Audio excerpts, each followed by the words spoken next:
It started on a winter night, so still you could almost hear the air freeze around the rooftops of East Pennsboro Township, Pennsylvania. The houses stood neat and proud under the pale streetlights, and if you were to drive through that neighborhood in January of 2003, you'd never guess that one of those homes held a secret about to explode. For Randy and Brian Trimble, it had been the kind of marriage everyone else envied. They'd tied the knot in the warm glow of autumn 2 years earlier, two young professionals ready to build the kind of future people write holiday cards about. Randy was 28, a speech pathologist who filled every room with light. She had a habit of protecting everyone around her, even people who didn't ask for it. Brian was quieter, a man of few words who fixed computers for an insurance company in nearby Harrisburg. To most they looked perfectly balanced. She was the sun, he was the shade. Their house was pleasant, modest, a symbol of effort and love. Inside it, though something colder than that Pennsylvania winter had begun to grow. Brian's job brought him a new friend named Blaine Norris, a horror movie enthusiast who spent every spare dollar chasing a dream of making his own film. It wasn't some polished studio project, it was a do-it-yourself gore fest set on the Appalachian Trail. To Brian, who had always watched life through a safe lens, that movie felt like freedom. He offered to help to run the camera, to be part of something thrilling. For a while, it worked. The two men spent nights talking about scripts and monsters, laughing over fake blood recipes the way grown men sometimes play at darkness to escape the dull glow of fluorescent offices. But then the dream began to crumble. The investor backed out, the cameraman got sick, and Blaine started drowning in credit card debt. That's when the first real crack appeared between Brian and Randy. She didn't like the project. She thought it was foolish, expensive, and worse, she thought Blaine was dragging her husband down. She called it a stupid movie and told Brian to walk away. And Brian did, at least on the surface. He told his wife she was right, that it was time to grow up. But in the dark corners of his mind, resentment took root. It's strange how love can turn into a cage without anyone noticing. Brian started seeing Randy's care as control, her protection as power over him. He told friends they were having trouble, little hints that the perfect couple wasn't so perfect after all. And soon his thoughts turned somewhere unthinkable. Randy had a life insurance policy, $100,000, enough to wipe out debt, enough to start over. To Brian, it began to sound like a solution, not a sin. But he couldn't do it alone. He needed someone desperate, someone dark enough to say yes. He turned to the only man who fit both. Blaine Norris listened, maybe half thinking it was another twisted story idea, but it wasn't. The plan was simple, Brian said. You kill Randy, I'll make it worth your while. $20,000 from the payout. Enough to clear your cards and buy you time. Somewhere between fantasy and reality, both men agreed. They became conspirators. They studied, planned, even researched how to kill without leaving traces, like they were prepping for a movie instead of a murder. They built alibis, props, and dialogue. Brian would play the grieving husband out at dinner, while Blaine turned fiction into fact. On the surface, everything still looked normal. Randy went to work, called her parents, cooked dinner, dreamed about their future. She had no idea that her husband had already written her final scene. And here's where things get strange. Because the night of January 10th was just another cold evening in East Pennsboro. Streetlights glowed, neighbors stayed inside, and somewhere in that quiet suburb, the story that had been building in whispers was about to break the silence forever. Good evening, and thank you for being here tonight, because the story I'm about to tell you is one of those cases that reminds us evil doesn't always look like a stranger in the dark. Sometimes it wears a wedding ring and eats dinner across from you. East Pennsboro was the kind of place where people left porch lights on for safety, not suspicion. The snow had fallen earlier that week, leaving the lawns crusted and glittering under the moon. Inside the Trimble home, everything was ordinary. A warm house, a husband smiling, a wife getting ready to wind down her day. Now, before we go any further, maybe lock your door if you haven't already, turn off the lights if you're feeling brave, and just listen. Because outside right now, the rain has started at first, just a few drops tapping softly against the window, then building slowly into a steady rhythm, the kind of sound that makes the world feel smaller and the darkness feel closer. And it's in that darkness, with that rain as our soundtrack, that I'm going to tell you exactly what happened to Randy Trimble. The rain outside never really stopped that winter. It came in slow waves, sometimes gentle, sometimes furious, as if the sky itself was warning what was coming. Inside a quiet house in East Pennsboro Township, Brian Trimble was already lost in a story that only he and one other man knew the ending to. The friendship between Brian and Blaine had started the way most bad ideas do, with excitement and escape. Two men sitting in the glow of computer screens, talking about blood and fear like they were just ideas, not things that could stain your hands. They talked about movies, about what makes a perfect villain, about how sometimes the scariest monsters are the ones who look like everybody else. And slowly, what started as make-believe began to feel real. When Blaine's film fell apart, he was drowning in debt and humiliation. The dream had died, and in its place grew something darker. Brian saw the opening and offered him a script that didn't need cameras or actors, just a single act of real horror. He laid out the plan like a producer pitching a project. His wife's life insurance would be $100,000. Blaine would get $20,000, enough to start over. The plan wasn't made in a single conversation. It took weeks of secret emails, late-night phone calls, and whispered meetings after work. They built it piece by piece. Brian's part was to look innocent, to smile, to mourn, to keep his hands clean. Blaine's part was everything else. And here's where it starts to twist. They didn't rush it. They studied. They learned. They treated it like research for another horror film. Brian found a website that described step-by-step how to commit murder and avoid being caught. He sent the link to Blaine like it was homework. Blaine, always the perfectionist when it came to horror, took it seriously. He bought books on forensics, learned how investigators think, how evidence is found, how killers disappear. He wanted to be a ghost. Every story needs an alibi, and Brian built his carefully. On the night it would happen, he'd be out at dinner with friends, laughing and eating, while Blaine waited in the dark. He'd even make small talk pretend to be normal, because the next morning, he'd need people to remember him that way. They rehearsed everything. The timing, the cleanup, the lie. The house would be staged to look like a robbery gone wrong. Jewelry missing, drawers open, furniture overturned. It had to look random, chaotic, tragic. Brian even planned to remove cash and small items to make it convincing. They didn't see themselves as killers. That's the part that chills you. In their minds, they were just men solving a problem. Brian was trapped in a marriage he resented. Blaine was trapped in debt he couldn't escape. Together, they'd write their way out. And then came the waiting. The endless nights where Brian sat across from Randy at dinner, pretending everything was fine while counting the days until it wasn't. He'd look at her and smile, knowing that every word she spoke, every laugh she gave was one of her last. He was already a ghost, sitting at his own kitchen table. Outside, the rain fell harder. It ran down the windows like tears nobody wanted to shed. Inside, Brian rehearsed his lines for the part he'd chosen, the grieving husband. He practiced his face in the mirror, the right mix of shock and sorrow. And somewhere across town, Blaine cleaned his tools, packed his gloves, and memorized his route. He had stopped seeing Randy as a person. In his mind, she was just the final scene in a film they'd been writing together. The night was coming, and with it the sound of a garage door opening, the smell of cold metal, and the moment when fantasy would finally become fact. And that's exactly what happened next. The air on January 10th was the kind that bites through coats and lingers on your breath that deep winter chill Pennsylvania is known for. The lights along the street were faint through the falling mist, and if anyone had been looking out their window around 9 that night, they might have noticed something, just a shadow, a flicker of movement near the Trimble house, but no one did. Inside a restaurant a few miles away, Brian Trimble was smiling. He was eating dinner with friends, the perfect husband keeping his perfect alibi. He laughed at jokes, he barely heard, lifted his glass when someone made a toast, and even checked his watch to make sure the timing matched what they had planned. The sound of clinking glasses would later echo in his memory like chains. At the same time, Blaine Norris moved through the cold night air toward the quiet suburban home. He'd parked blocks away, wearing dark clothes and gloves, a hood pulled tight. The world around him was still. No dogs barked, no lights flicked on.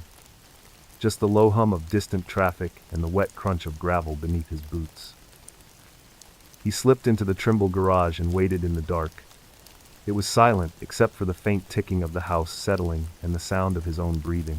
He had everything he needed, an extension cord, a knife, and the steady conviction that he was about to finish what they'd planned.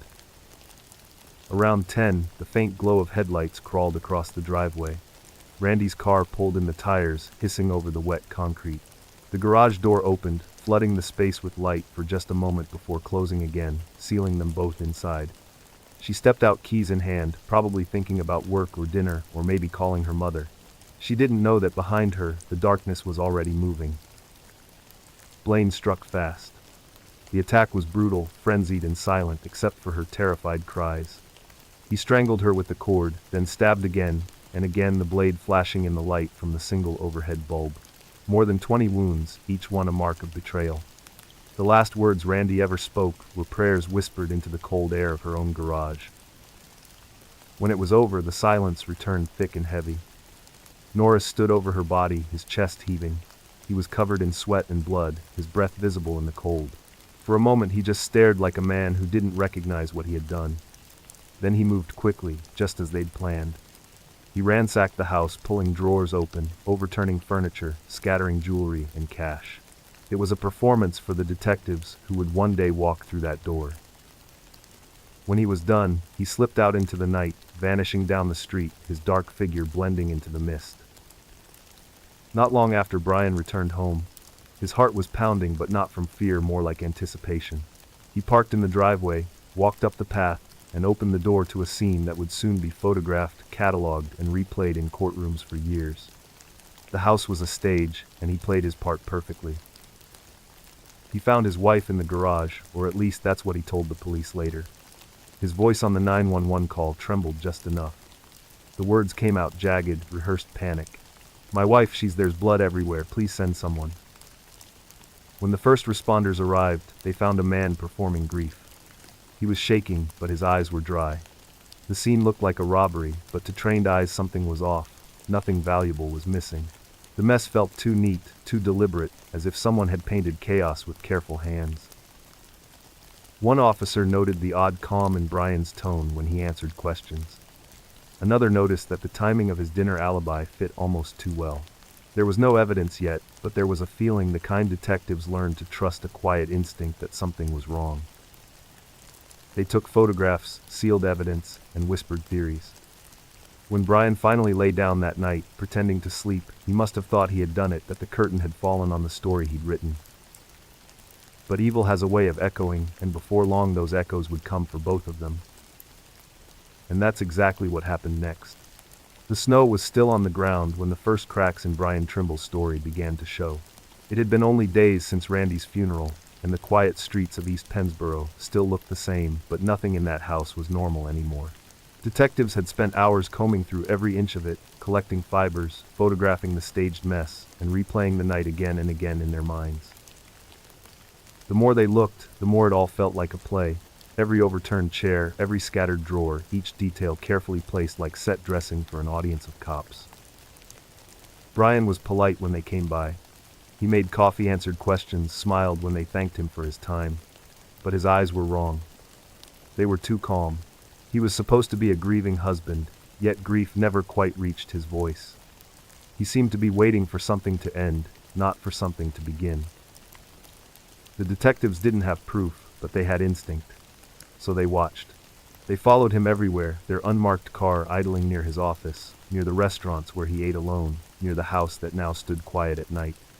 They wanted to see how long he could carry the weight of what he'd done. And Blaine, he kept his head down, but guilt has a way of seeping through cracks. He called Brian, often worried, restless, desperate for reassurance that everything was fine.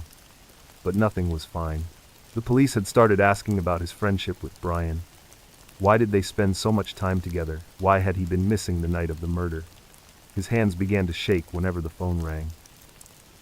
Weeks turned into months. Forensic teams found nothing tying either man to the crime. The crime scene had been scrubbed of prints, cleaned of clues. It was, as one investigator later said, too perfect. And that perfection was what made them look closer. Because real crimes aren't tidy. They're messy, impulsive, chaotic. The house looked like a stage, and they wanted to know who wrote the script. Then came the mistake.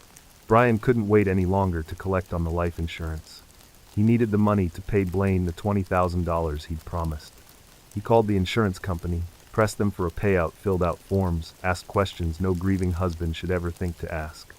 That call was logged. It was the call that made detectives lean in and whisper, "He's cracking." By early May, the pressure was unbearable.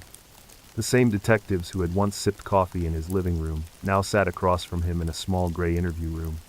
They didn't yell, they didn't threaten, they just waited.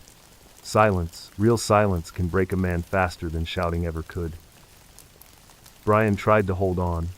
He told them he was innocent, that his wife had been killed by an intruder, that he had nothing to hide. But every sentence stumbled, every detail shifted. He asked for breaks. He rubbed his face. He leaned forward, whispering to himself. And then, after nearly 4 months of living inside his own lie, something inside him snapped. He broke down. He told them everything. The resentment, the plan, the payments, the emails, the night. He told them about Blaine, about how they'd talked for months, about how it had felt like they were writing a movie and he couldn't stop the story once it began. He told them about his dinner alibi, about the insurance, about the blood in the garage. The confession came out in fragments, the way a dam gives way one crack at a time. And when it was over, Brian Trimble just sat there silent. The mask was gone. He was arrested the next morning, May 9, 2003. The neighbors watched through curtains as police cars filled the street. Within days, Blaine Norris was in cuffs too. The two friends, the partners who thought they could outsmart death, were now bound by it forever. When the trial came, neither man fought the charges. They pleaded guilty to first-degree murder, trading the death penalty for life behind bars. Blaine went to one prison, Brian to another. 2 cells, 2 ghosts of a single plan. But this story doesn't end in the dark, not completely. Because in the years that followed, Randy's mother, Nancy Chavez, refused to let her daughter's name be remembered for tragedy alone. She founded Rise Race, a charity run to raise awareness for domestic violence victims, and later opened Rise House of Angels, a shelter for children who needed safety. Every year, runners gather in her memory. They wear purple ribbons and run through the same kind of streets where Randy once walked, streets that still remember her laugh. Out of her death came something that pushed back against the darkness. Tonight, as the rain keeps falling, that's what stays with you. Not the killers, not the plan, but the quiet strength of the people who turned heartbreak into hope. Because the rain may wash away the blood, but not the love that was left behind. 3 months later, and 800 miles south, the air felt different. It was warm, heavy with salt and magnolia, the kind of air that clings to you like memory. Fernandina Beach, Florida was the sort of town postcards brag about: white sand, pastel storefronts, and neighbors who waved just to wave. But in May of 2018, that calm surface would ripple, and one woman's quiet evening would vanish into legend. Her name was Jolene Cummings. She was 34, a hairstylist, and a mother of 3 who seemed to carry light wherever she went. Friends said she had a laugh that filled the whole salon, and a way of making people feel like they'd known her for years. Life hadn't always been easy. Her marriage had ended recently, but she was standing tall again, rebuilding piece by piece. Mother's Day weekend was supposed to be special. Her birthday fell on the same weekend, and she couldn't wait to spend it with her kids. That Friday, she worked a full shift at Tangle's hair salon. She'd been there for years, cutting hair, sharing stories, and listening to the secret confessions of strangers. That place wasn't just work, it was her rhythm, her home away from home. But lately, something inside that little salon had shifted. A new stylist had joined the team, a woman who called herself Jennifer Seibert. She was quiet, polite, and kept to herself, but there was something about her that didn't sit right.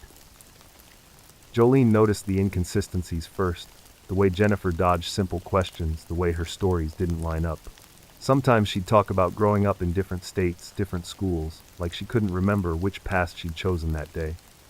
Jolene's instincts were sharp. She had a way of reading people, a sixth sense that came from years of listening between the lines. And what she read in Jennifer wasn't privacy, it was danger. One afternoon, something snapped. Maybe it was an argument over work, maybe it was just the breaking point of built-up tension. Jolene confronted her coworker, right there in the salon. "You're not who you say you are," she told her, "and I'm going to find out who you are." It wasn't shouted, just spoken with calm certainty, the way someone sounds when they know the truth. No one could have known that those would be some of Jolene's last words. Saturday, May 12th, Jolene's last day alive. The salon buzzed with the usual weekend rush, hair dryers, humming customers, chatting, the easy noise of normal life. When the last client left, Jolene cleaned her station, clocked out, and waved goodbye. Only one other person remained in the salon that evening, Jennifer. 5 o'clock came and went. Jolene walked out the door into the warm Florida dusk and disappeared. The next morning, Mother's Day, her children waited. She was supposed to pick them up, celebrate, spend the day laughing and eating cake. But she never arrived. By that evening, unease had turned to panic. Her ex-husband called her mother, Ann Johnson. No one had heard from Jolene. By Monday morning, Ann made the call no mother ever wants to make. She reported her daughter missing. At first, police treated it like any missing person case. Maybe she'd gone away for the weekend, maybe her phone had died. But by Tuesday, that theory collapsed. Jolene's SUV, a white Ford Expedition, was found abandoned in the parking lot of a Home Depot in the nearby town of Yulee. The keys were gone. The vehicle was locked. Detectives pulled the surveillance footage. The camera didn't lie. In the early hours of Sunday morning at 1:17 a.m., someone parked Jolene's SUV, got out and walked away. The figure was dressed head to toe in black. No purse, no hesitation, just parked, exited, and vanished into the dark. A few blocks away, another camera caught that same figure entering a gas station, buying a bottle of water, and leaving in a taxi. That taxi ride would lead detectives straight to their suspect because the person who stepped out of Jolene's car wasn't Jolene. It was her co-worker, Jennifer Seibert. By the time police showed up at her apartment, Jennifer was gone. She'd quit her job by text, claiming she would mail back her keys. She'd told the salon owner she couldn't be involved with police because of a dangerous ex-boyfriend. It was a lie so clumsy it felt rehearsed. Now the rain outside had started again, tapping gently against windows as detectives followed the trail of a woman who didn't exist. Every clue pointed to her. Every witness described the same strange, detached calm. But who was she really? And that was the question that would lead investigators into one of the strangest and most disturbing identities they had ever uncovered. Because the woman calling herself Jennifer Seibert wasn't just hiding her past, she'd buried it. And soon the truth about who she really was would shock even the detectives who thought they'd seen everything. The search for Jolene Cummings had stretched from the Florida coastline to the back roads of neighboring towns. Every hour that passed made hope feel smaller. Her friends printed flyers, her family begged for answers, and detectives kept circling one name, Jennifer Seibert. But the woman they were looking for didn't exist. 3 days after Jolene vanished, the owner of Tangle's hair salon told police that Jennifer had been on her way to work when she called, learned the police were there, and suddenly said she wasn't coming. Moments later, security cameras caught her car circling the block, slowing near the salon, then speeding off. Not long after, she texted that she quit, adding that she would return the key by mail. Nobody ever received that key. The police began to unravel the mystery, the way you peel wallpaper, one careful layer at a time. They traced her last known address, her car, her phone. Then they found something strange. The black Kia Soul she drove had been seen parked at a rest stop off Interstate 95, tucked between two tractor trailers. Officers moved in quietly and found her inside, half asleep, half hiding, surrounded by bags of clothes and fast food wrappers. She looked exhausted but calm. When they asked her name, she said softly, Jennifer Seibert. When they pressed for identification, she told them she'd lost it. Her voice never rose. Her hands didn't shake. She wasn't panicking. It was as if she'd been rehearsing for this moment, like she had already lived it 100 times before. They arrested her for stealing Jolene's car, the only charge they could make stick that night. And as she sat in that gray interview room, 2 detectives watched her through the glass, trading quiet thoughts. Something about her didn't fit the part. For 2 days she refused to talk. She didn't ask for a lawyer, didn't cry, didn't ask about bail. She just sat there, occasionally staring at her hands. Then, without warning, she spoke. When you run my fingerprints, she said, her tone flat, they're going to come back as Kimberly Lee Kessler. The room went still. The name meant nothing to the detectives at first. Then one of them pulled the file. What they found didn't just change the case, it turned it inside out. Kimberly Kessler had vanished 25 years earlier.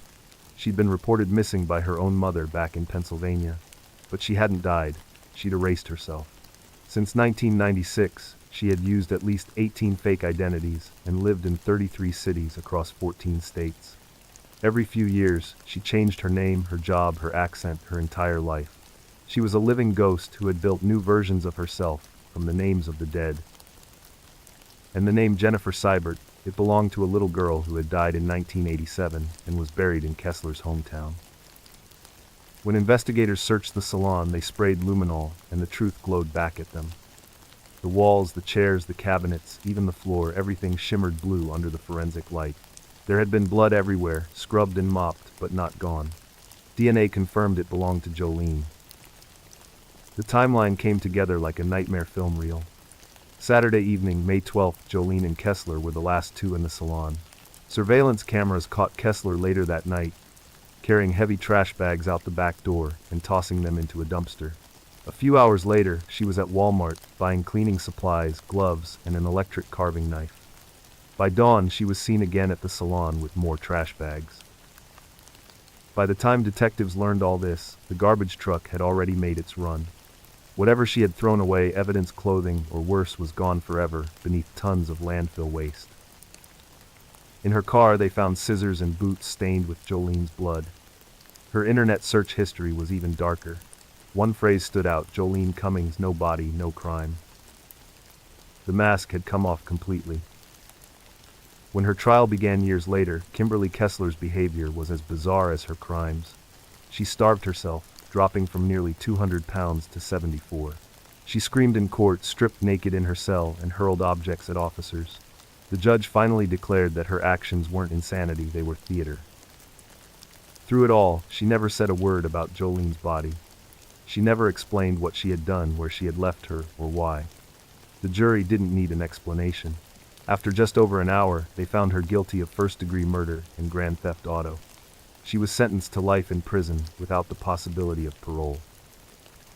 In the courtroom that day, Jolene's mother stood and looked at the woman who had stolen her daughter's life. Her voice broke as she pleaded, "If you could find it in your heart, tell us where her remains are, please." But Kimberly just stared ahead, silent, her face unreadable. And that silence is where the story ends. No grave, no farewell, only unanswered questions. Because sometimes justice gives you a verdict but not peace. And in the rain outside that courthouse, it was hard to tell if anyone was crying or if it was just the storm finally breaking. By the time Kimberly Kessler finally stood in front of a Florida jury, nearly 4 years had passed since Jolene Cummings vanished from that small seaside town.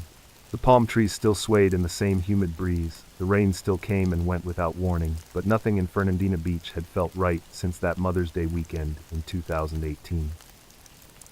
The town's beauty salon, once filled with laughter and gossip, was now an empty shell. Even the smell of shampoo couldn't wash away what had happened there.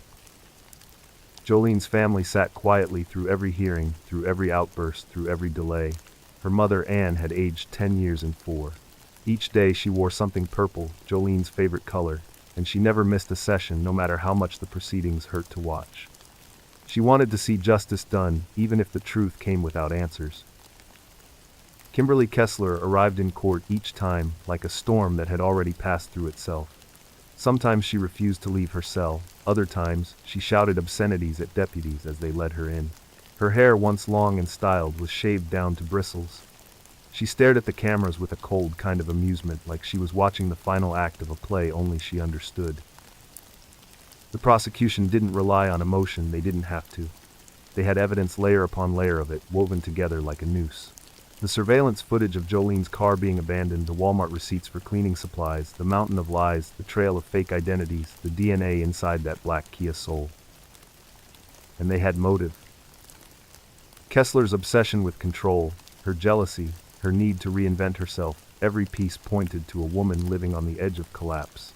She had been stealing names for half her life, building worlds that fell apart as soon as anyone looked too closely. Jolene had seen behind the curtain. That was enough.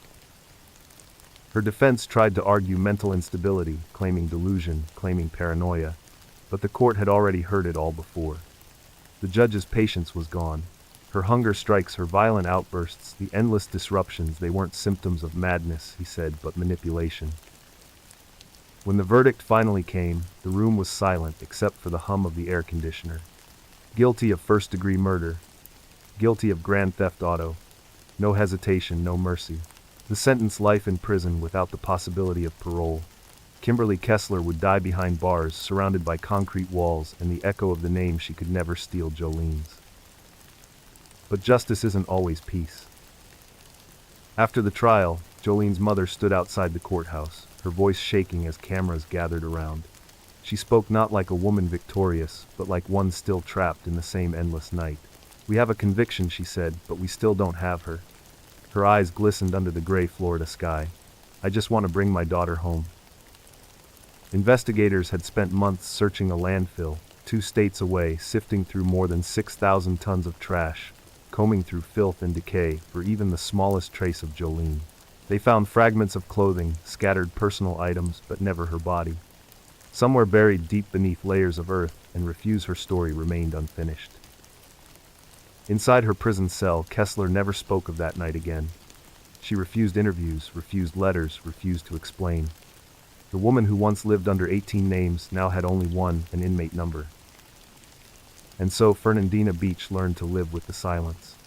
The townspeople still leave flowers near the salon every May, small gestures of remembrance that the rain soon washes away. Jolene's children have grown their memories, a mix of laughter and the faint ache of what they lost.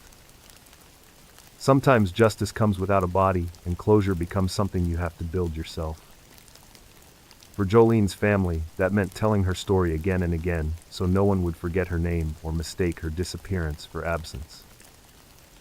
Because even in the absence of a grave, love leaves its own kind of marker, etched not in stone, but in the people who refuse to stop saying your name. The verdict brought an ending, but not peace. And far across the ocean, in a country where the waves crash against rocky shores, another case was unfolding, one that began with wealth, love, and a poison so subtle it almost looked like fate. Across the Pacific, the rain sounded different. It wasn't the steady Florida drizzle that whispered against windows. It was sharper, colder, tapping across tile rooftops and temple stones in the coastal province of Wakayama. The locals called this place the land of Kishu, a stretch of Japan known for its rugged cliffs and ancient shrines. It was also home to a man whose name had become legend, whispered in bars and printed in tabloids, the Don Juan of Kishu. His real name was Kosuke Nozaki, and by the time he reached 77, he had turned excess into an art form. Born in the shadow of post-war Japan, he rose from selling condoms door to door to building a vast empire of real estate, liquor sales, and loans. He was a millionaire many times over, but what truly made him famous or infamous wasn't his wealth. It was what he did with it. He spent it, lavishly, shamelessly, and always on women. In interviews he gave with an almost childlike grin, he bragged that he had spent the equivalent of $27 million courting more than 4,000 women. "I make money," he said, "so I can date beautiful women." He didn't say it with shame, only pride, as if he had cracked the code to life itself. He wasn't a quiet tycoon, he was a spectacle. People in Tanabe City would see his Rolls Royce, parked outside expensive clubs, see him flanked by young women in designer dresses, always laughing, always performing. He wrote a book about his life, a glossy, scandal-filled autobiography that became a bestseller. In it, he declared, "I have no interest in houses or cars, only in love." But what he called love was closer to obsession. By 2018, time had begun to soften him. His hair had turned white, his stride slower, but his hunger for attention never faded. He lived in a mansion, surrounded by walls high enough to keep out curiosity. The locals whispered about his loneliness. He had money, fame, everything, except what he could never seem to buy: someone who loved him back. That changed when he met a woman named Saki Sudo. She was 22, a model who claimed to have met him by chance at an airport when he stumbled, and she helped him up. To the public, it sounded romantic, a story ripped straight from a film. To those who knew him, it sounded like another fantasy, the kind Nozaki lived for. He was smitten. Within months, he asked her to marry him. "Would you be my final woman?" he reportedly said. It wasn't a proposal, it was a transaction. He promised her 1 million yen every month for companionship, for presents, for youth. In return, he would give her his name and his fortune's shadow. They married on February 8, 2018, a date many would later say was cursed. It fell on Butsumetsu, the unluckiest day on Japan's lunar calendar, the day of the Buddha's death. Nozaki didn't care. He saw omens as superstition. But fate, as it turned out, had a cruel sense of humor. Almost immediately, the marriage began to fracture. He was still the Don Juan, and she was still young enough to resent being purchased. She refused his advances. He discovered her past her time in Japan's adult entertainment industry, and for a man who had built his life around fantasy, that truth was unbearable. He told friends he planned to divorce her. For Saki, that divorce would mean the end of her comfort, her title, and her share of the fortune. And that investigators would later argue was when she began searching for another kind of escape, one paved in poison. In May, just weeks after their argument, tragedy struck the mansion. Nozaki's beloved dachshund, a tiny dog named Eve, died suddenly. The old man was inconsolable. Friends said he wept for days, withdrawing from the world. Some would later say that grief changed him, made him careless. Others thought it made him reckless. On May 24th, only a few weeks after the dog's death, the housekeeper heard a thud upstairs. When she ran up, she found her employer slumped on a sofa, his face pale, his body still. An ambulance was called, but by the time paramedics arrived, the Don Juan of Kishu was gone. At first his death was treated as natural, 77 frail, grieving, nothing unusual. But when the autopsy came back, the story changed. His blood contained a massive dose of illegal stimulants, the kind of drugs associated with addiction, not indulgence. There were no injection marks. That meant he had swallowed the poison. The police ruled it homicide. News spread like wildfire. A millionaire playboy dead by poison, his much younger wife the only person home that night. The headlines wrote themselves. Within days, detectives descended on the mansion, sealing it off with yellow tape. But Japan is not quick to accuse, and the case became one of whispers and rumor. Did she kill him? Did he take the drugs himself? Had someone else slipped it into his drink? For 3 years, the mystery hung over the country like fog over the sea. And then finally investigators made their move. Because behind Saki Sudo's soft voice and calm eyes, they had found something far more dangerous, a trail of searches and secrets that suggested she hadn't just lost a husband. She had orchestrated his end. And that's where things took a turn that would leave even Japan's most seasoned detectives shaking their heads. The mansion in Tanabe had gone silent. Reporters had long since drifted away, their cameras packed, their headlines fading, but the mystery of Kosuke Nozaki's death clung to Japan like humidity in summer. The Don Juan of Kishu was gone, yet the question of how he died refused to fade. It was the autopsy that turned everything. No injection marks, no suicide note, just a lethal level of stimulants in his bloodstream, the kind of poison that doesn't appear by accident. Detectives looked at the young woman who had shared his last dinner, his last breath, and they saw a puzzle they couldn't quite solve. Her name was Saki Sudo, 22 years old, elegant, soft-spoken, and in the eyes of the tabloids, the perfect villain. The photographs of her walking beside her 77-year-old husband filled magazine covers. She was labeled the Black Widow of Kishu before any evidence was even presented. But police in Japan do not rush. For 3 years they investigated quietly, carefully tracing every step of her life, every search on her phone, every yen that had passed through her hands. They wanted more than suspicion, they wanted certainty. And certainty, they found, was elusive. Her phone told part of the story. In the months before Nozaki's death, she had searched for words that chilled investigators to their core: amphetamine, death, inheritance, and perfect crime. Her web history painted a portrait of curiosity turned to planning. But evidence alone wasn't enough. They needed to prove how she delivered the poison. That was the problem. No traces were found in the food, none in his drink. The stimulants had vanished into his bloodstream, leaving behind no delivery method, no fingerprints, no syringe. It was as if the poison had appeared by magic. Then came the defense's revelation. Sudo claimed she had once tried to buy amphetamines for her husband at his request. He had been distraught after the death of his dog and wanted to escape the pain. She admitted she met a dealer on the street, but insisted the drugs she bought were fake, just sugar crystals. She said he had become furious when he realized it, and they never spoke of it again. When that alleged dealer took the stand, he confirmed her story. He swore that he had sold her sugar, not drugs. For prosecutors, it was a crushing blow. The trial unfolded inside the Wakayama District Court in late 2024. It was a spectacle, cameras waiting outside headlines, calling it the Don Juan trial, crowds gathering just to watch her enter the courthouse. Inside, though, it was quiet. The prosecutors painted Pseudo as a calculating young woman who married an old millionaire for his fortune. When she discovered he planned to cut her off, they argued she killed him, staging the death as an accident. They presented the searches, the inheritance motives, the cold logic of someone who saw love as a contract and death as a loophole. The defense countered with something simpler: doubt. There was no proof she administered the drug.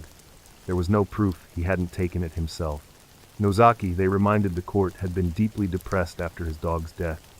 He had told friends that life felt empty. He was old, frail, and surrounded by scandal. Couldn't it be possible that he took the drugs himself, either by mistake or by choice? That word "possible" was all they needed.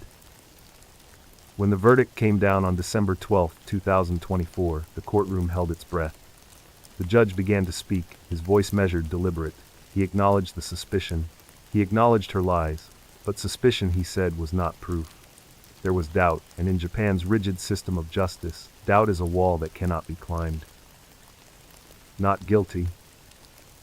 Pseudo collapsed, sobbing as the courtroom gasped. She had done the impossible, escaped conviction in a country where almost no one ever does. The prosecution, stoic but stunned, packed up their files. The reporters outside didn't know what to say. Was she a murderer freed by clever defense, or an innocent woman destroyed by rumor? The answer even now remains lost between the lines.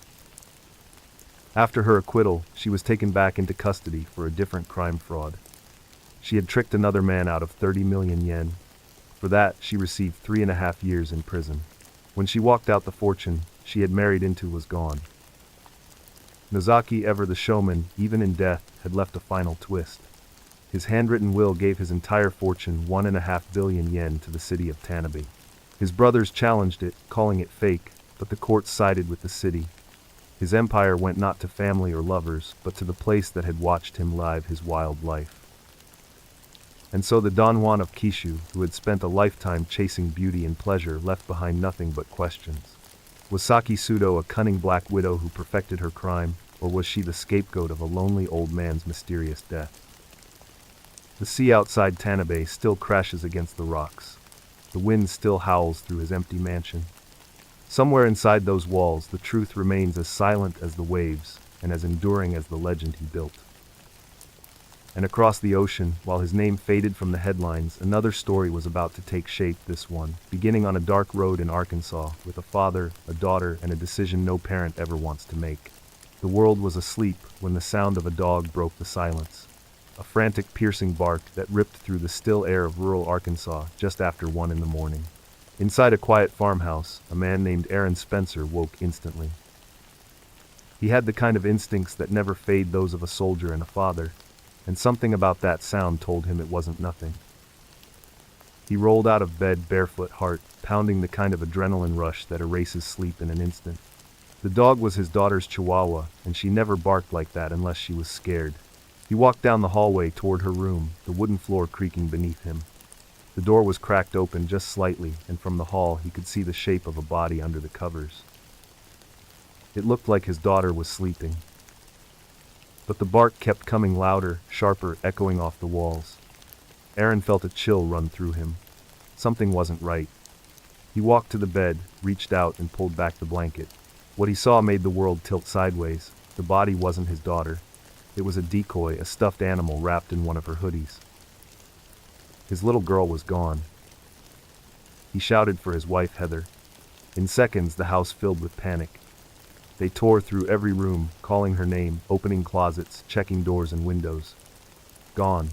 Then Heather noticed something, a recent transaction on their daughter's phone, a Cash App payment sent 2 days earlier. The name on the payment froze her blood. It was from Michael Fossler. That name had haunted their family for months. Fossler was 67, a man their 13-year-old daughter had met through friends, a man now accused of grooming and assaulting her. They had done everything by the book, reported it, pressed charges, trusted the system. Fossler had been arrested, then released on a $50,000 bond with orders to stay away. But paper barriers can't stop a predator. Heather called 911, her voice trembling as she told the dispatcher her daughter was missing. She named Fossler. She said his name like a curse. The operator stayed calm, asking questions, following protocol, but for a mother in terror, every second felt stolen. Aaron didn't wait. He couldn't. He grabbed his truck keys, slipped his pistol into the waistband of his jeans, and ran out into the dark. The gravel crunched beneath his boots as he jumped into his old Ford and roared down the road. He wasn't thinking about the law or what might happen next. He was thinking about his daughter alone with the man who had already taken too much from her. The roads of Lonoke County stretched out like black ribbons through the fields. Aaron's headlights carved through the mist, his eyes scanning for a white Ford pickup, the same one Fossler drove. He drove for miles, turning down every back road he could think of, until about 10 miles east of home he saw it. Headlights in the distance moving toward him. It was Fossler's truck. For a split second, time slowed. Aaron could see a silhouette in the passenger seat, a small frame, a familiar shape, his daughter. He slammed the brakes, spun the wheel, and executed a hard U-turn that made the tires scream. Then he floored it. The chase was on.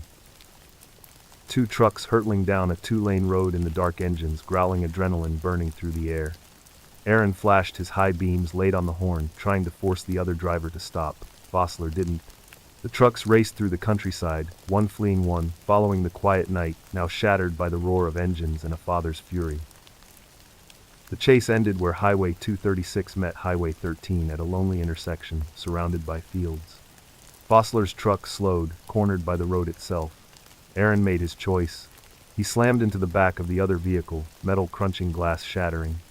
Fossler's truck spun into a ditch. When Aaron jumped out, his heart was hammering so hard it felt like a second heartbeat in his ears. He could see his daughter struggling to get out of the passenger door, but Fossler was holding her back. Aaron raised his gun, shouting for the man to let her go, to get down, to move away from the truck. But Fossler didn't move. According to the affidavit, he lunged toward Aaron, shouting obscenities, trying to close the distance between them. In that moment, instinct took over. Aaron fired, once, twice, then again until the magazine clicked empty. The shots echoed through the night, rolling across the empty fields. Fossler fell motionless. The sound of the gunfire faded, leaving only the sound of Aaron's ragged breathing and his daughter's cries. He rushed to her, pulled her out of the truck, and held her tight. She was trembling but alive. Then he called 911. His voice was calm now, almost too calm. "The man who kidnapped my daughter," he said, "is on the side of the road." He paused. "I had no choice." When deputies arrived, they found Fossler dead, shot multiple times in the chest and abdomen. Aaron Spencer was arrested at the scene, his gun still warm. The story spread fast: the soldier, the father, the rescuer turned killer. Some called him a hero, others called him a murderer. The truth, as always, waited somewhere in the gray between. And while the sirens faded into the Arkansas night, Heather sat at home, clutching her daughter, listening to the rain tap against the windows, wondering how the system had failed them so completely. Because justice might come in a courtroom, but that night, on that dark country road, justice had come at the end of a gun. When the flashing lights hit the night sky, the fields of Lonoke County lit up like a silent thunderstorm. Deputies fanned out across the intersection, boots sinking into wet dirt, radios crackling with fragments of disbelief. The story they were walking into didn't sound real. A father had chased down his daughter's kidnapper, crashed into him, and ended the chase with a gun. Aaron Spencer stood beside his truck, the muzzle of his pistol pointed toward the ground. His hands were steady, his face pale under the glow of the cruisers. His daughter sat in the back seat of another deputy's car, wrapped in a blanket, staring out the window in shock. Every few seconds, she whispered something no one could quite hear. Later they would learn she was saying, "Daddy saved me." The scene was chaos and quiet all at once. Officers moved carefully, marking the evidence: shell casings scattered in the mud, broken glass glittering in the headlights, blood pooling in the ditch where Michael Fossler lay motionless. One of the deputies radioed for the coroner. Another read Aaron his rights. He didn't resist, he just nodded, whispering, "He took her once. He wasn't going to take her again." They put him in the back of a patrol car. The rain started up again, soft and steady, tapping against the roof. From inside the cruiser, Aaron could see the highway stretching out into darkness, the same road he'd just torn down minutes earlier, heart pounding, headlights blazing. He remembered every second of it, the sight of his daughter's face in the other truck, the glint of fear in her eyes, the moment when instinct drowned out reason. At the sheriff's office, investigators started piecing together what had happened before the shooting. They learned that Fossler had been out on bond for the sexual assault of Aaron's daughter, pending trial. The judge had ordered him to have no contact, but the man had ignored it. He'd lured her back with promises, manipulation, maybe even threats, and that night he'd shown up outside her window. It was a calculated act, the final move of a predator who thought he could get away with it one more time. The district attorney's office faced an impossible decision. Was this murder or self-defense? Did Aaron intend to kill the man, or did he act in the heat of the moment to protect his child? Witness statements began to fill in the blanks. One local woman said she heard the crash, then the gunfire. Another driver claimed he saw the two trucks racing side by side, the chase stretching for miles. Forensic teams matched bullet trajectories and confirmed that Aaron had fired multiple times from close range. By dawn, the headlines were already spinning. Arkansas father kills accused pedophile in roadside confrontation. Social media flooded with praise and outrage in equal measure. Some called him a hero who did what any parent would do. Others warned that taking the law into your own hands was a path that leads nowhere good. Inside his holding cell, Aaron didn't speak much. He asked about his daughter, if she was safe, if she'd been taken home. He didn't ask for a lawyer right away. He didn't talk about the shooting. He just sat there, eyes fixed on the floor, like a man who had made peace with whatever was coming next.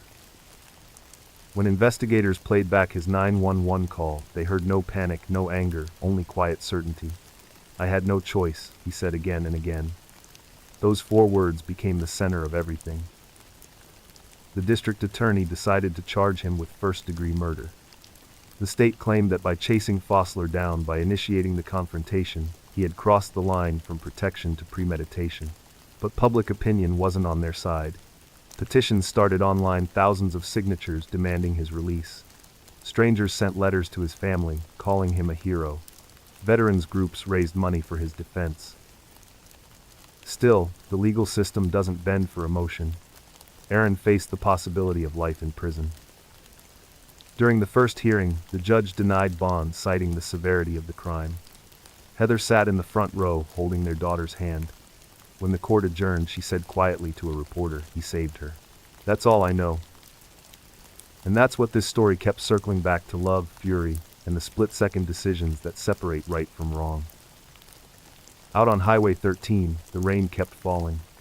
Tire tracks filled slowly with water, washing away the evidence of that night.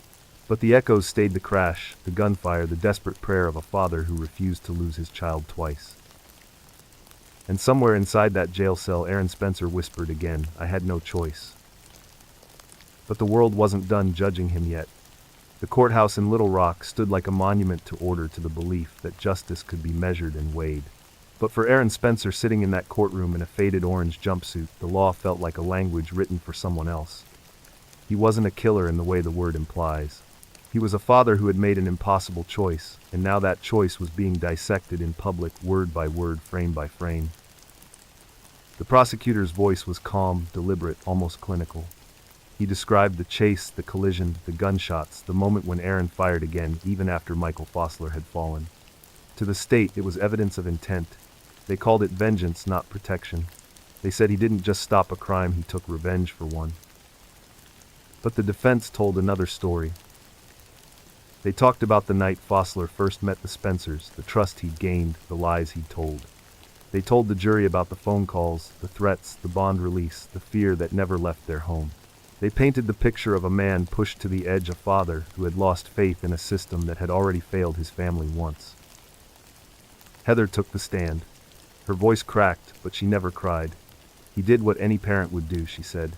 "He went after our daughter. He didn't plan to kill anyone. He just wanted to bring her home."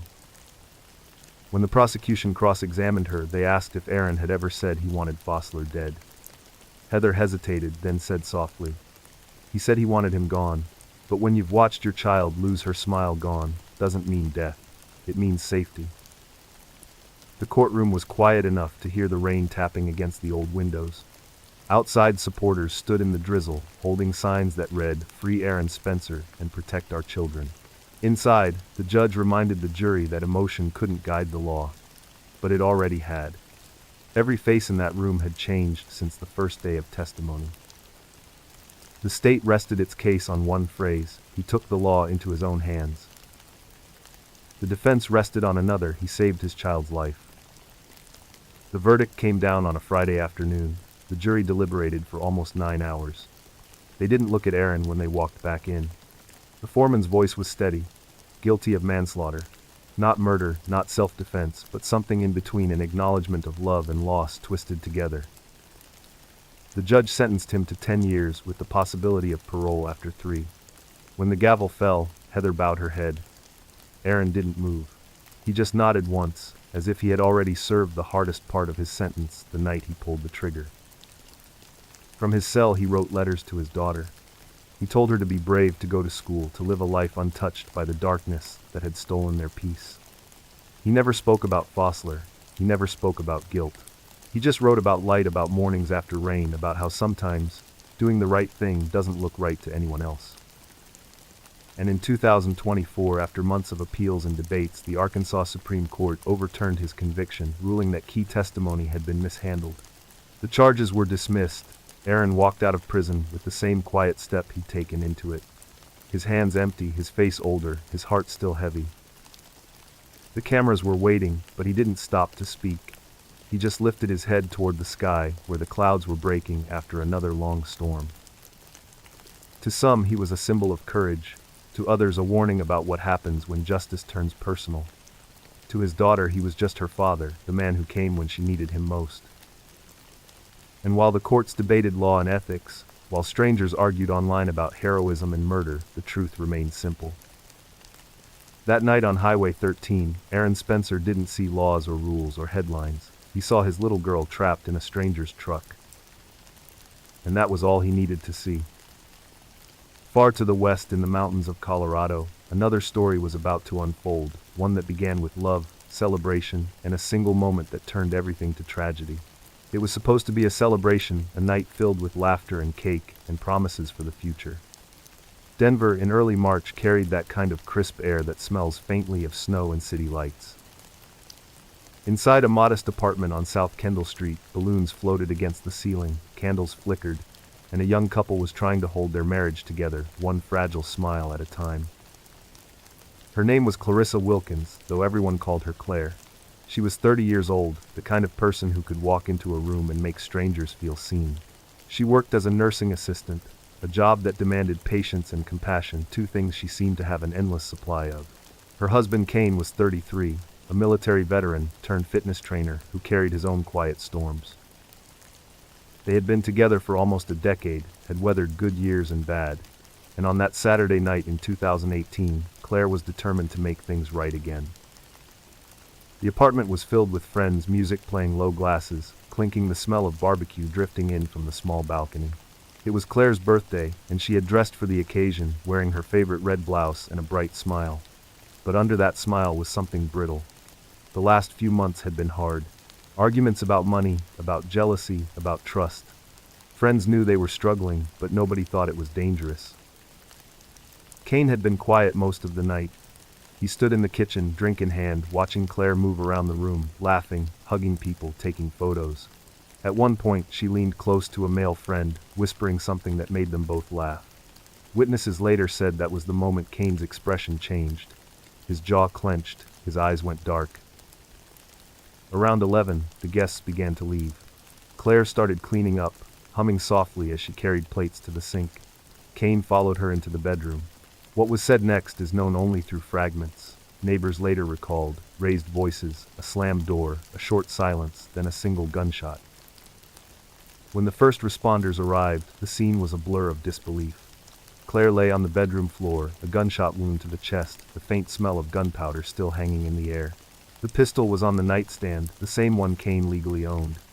He told police it was an accident, that he had been showing her the weapon, that it went off unexpectedly. But the evidence didn't match the story. There were no fingerprints on the trigger except his. Gunshot residue covered his hands. The weapon's safety was off. And the most chilling detail, the gun had been kept in a locked safe earlier that evening. Someone had taken it out, loaded it, and brought it into the room. Kane was arrested on suspicion of second-degree murder. During interrogation, his story shifted again and again. First, it was an accident. Then it was self-defense. Then he said he didn't remember pulling the trigger at all. Detectives noted that his tone remained flat, almost detached, as if the gravity of what had happened hadn't reached him yet. In the weeks that followed, the story spread across Denver. A husband, a birthday, a single gunshot. Friends rallied around Claire's family, describing her as kind and radiant, the type who saw the best in everyone. Her co-workers from the hospital spoke at her vigil, candles trembling in the wind as they read her favorite verse about forgiveness.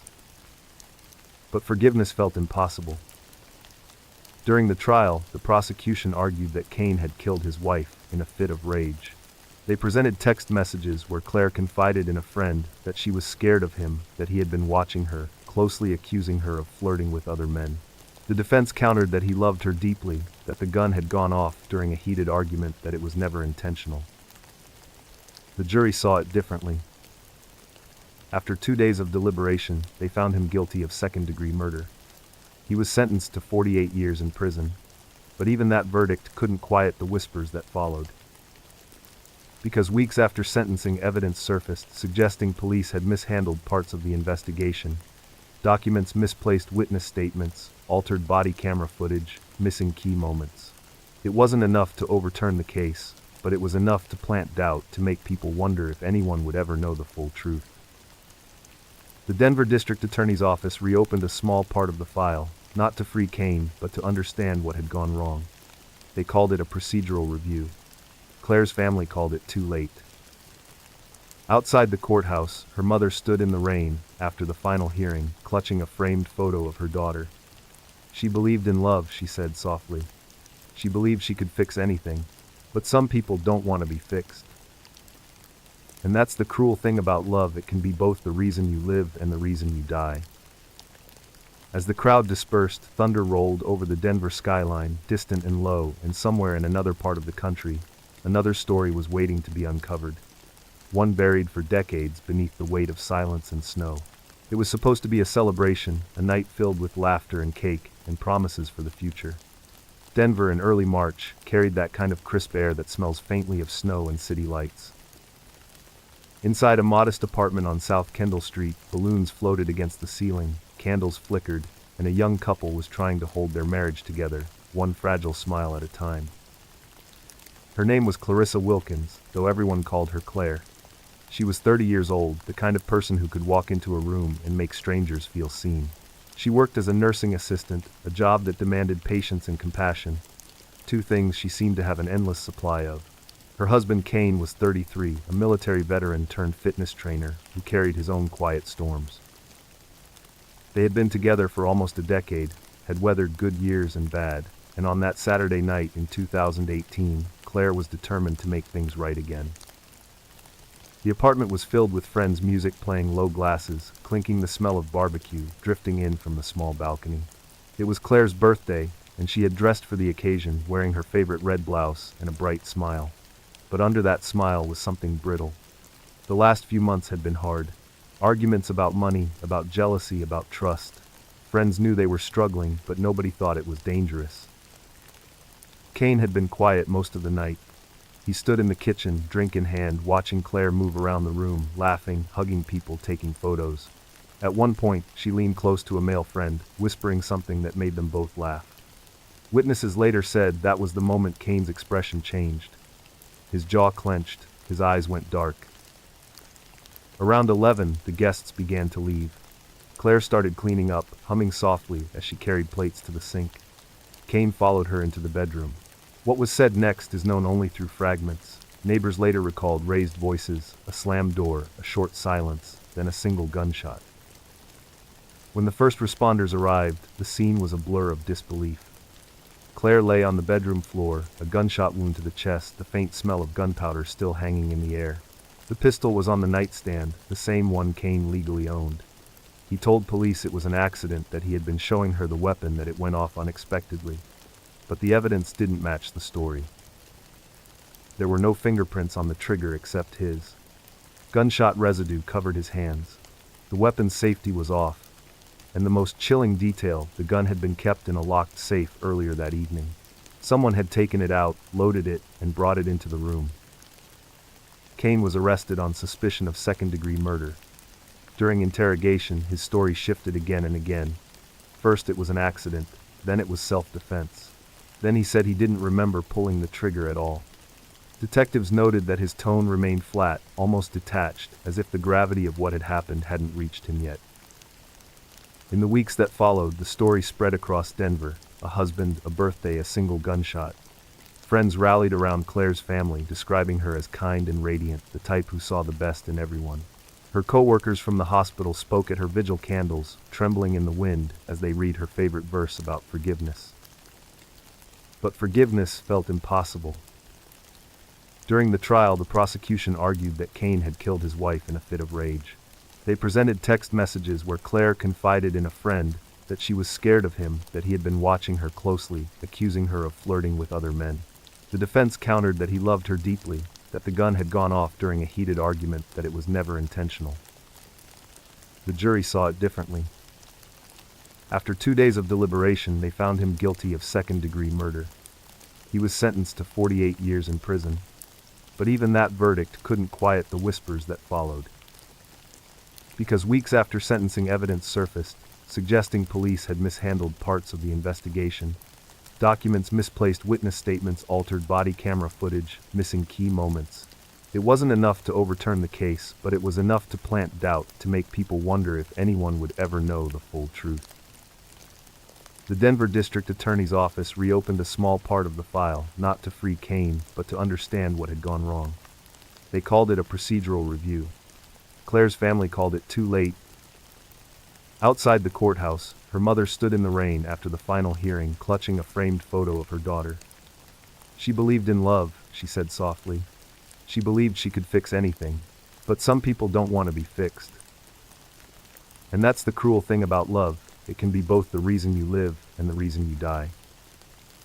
As the crowd dispersed, thunder rolled over the Denver skyline, distant and low, and somewhere in another part of the country, another story was waiting to be uncovered. One buried for decades beneath the weight of silence and snow. For months after the trial, Denver carried a strange quiet. The kind that follows thunder, when the air still trembles with what just happened. The headlines had faded, the reporters moved on, but for the family of Clarissa Wilkins, there was no peace. The case was over, the gavel had fallen, and yet the questions still hummed like electricity in the dark. Cain sat in a cell at Fremont Correctional Facility, a small concrete room that seemed to shrink with every sunrise. 48 years. The number replayed in his head like a broken song. He told his attorney that he didn't remember the moment the gun fired, didn't remember hearing it, only the silence that followed. He wrote letters to Claire's mother that were never sent, pages filled with the same sentence over and over: I never meant to hurt her. But intent doesn't undo impact. The Wilkins family visited her grave every Sunday. Her mother placed fresh flowers, her sister brought candles. They still called it her birthday, not her death day. Sometimes her mother whispered to the headstone as if Claire could still hear, telling her how the case had ended, how her husband had been convicted, how justice had been done. But deep down she didn't believe it. Justice, when it comes too late and feels too thin, doesn't heal. It only stops the bleeding for a while. Then, almost a year after sentencing, something unexpected surfaced. A former officer from the Denver Police Department came forward, claiming that parts of the investigation had been mishandled. Evidence had been cataloged incorrectly. Witness interviews had been shortened in official transcripts. Body camera footage, which should have shown the initial entry into the apartment, was missing 37 seconds of data. 37 seconds doesn't sound like much, but in a murder case, it's everything. The defense filed for appeal, arguing that the missing footage and inconsistencies violated Cain's right to a fair trial. The motion was granted not to reverse the verdict, but to review the handling of evidence. The courtroom filled once more, same faces, same story, but this time the tone was different. The judge wasn't there to decide innocence or guilt, but to decide whether the truth had been treated fairly. Detectives were called to testify. One admitted that he had turned off his body camera to preserve scene integrity. Another couldn't explain why certain photos had been time-stamped out of sequence. The prosecution insisted these were human errors, not conspiracies. The defense called it incompetence. The truth lived somewhere between. When the ruling came, it didn't change the outcome. The judge upheld the conviction, declaring that the mistakes hadn't altered the overall weight of the evidence.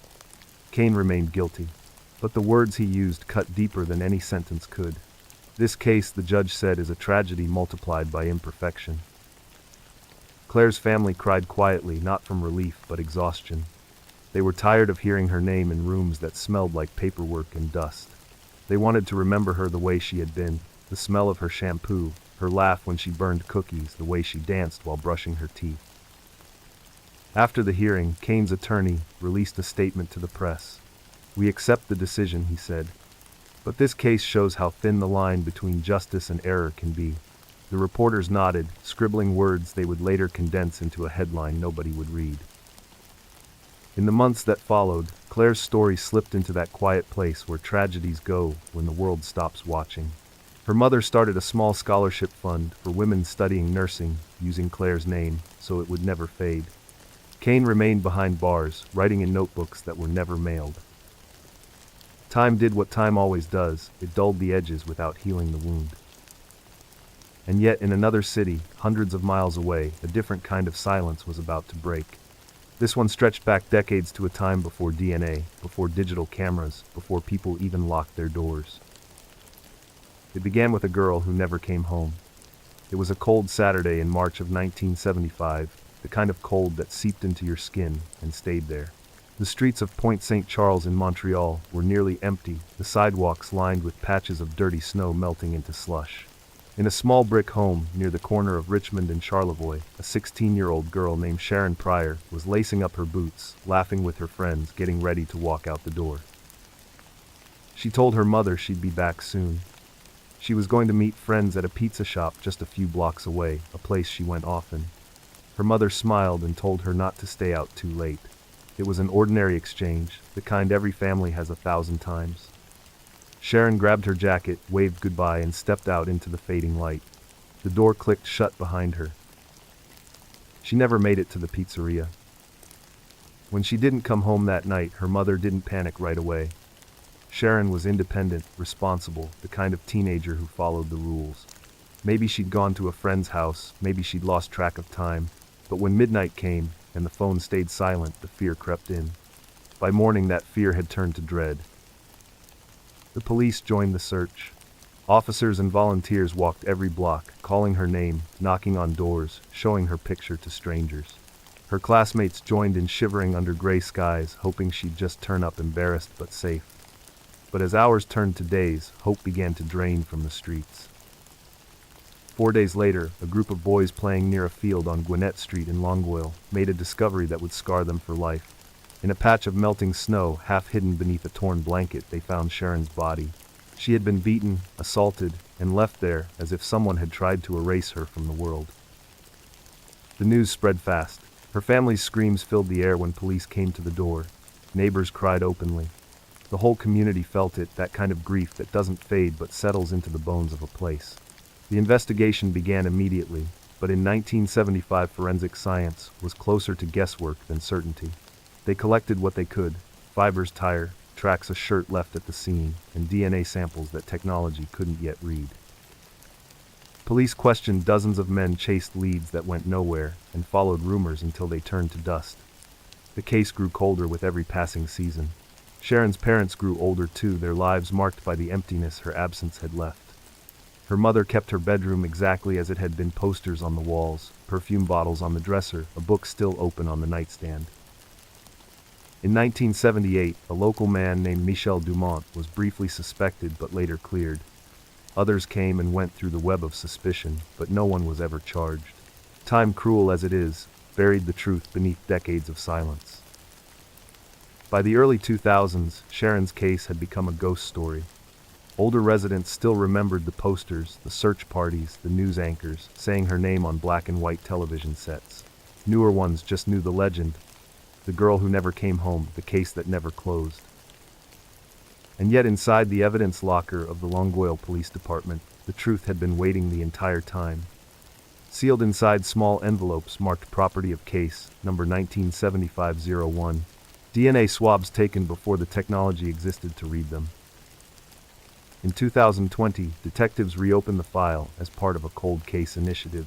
They sent the old evidence to a modern lab for forensic genealogy, testing the same method that had solved dozens of famous cases in the United States. It took 2 years, but eventually a match appeared. Not a direct hit, but a family tree.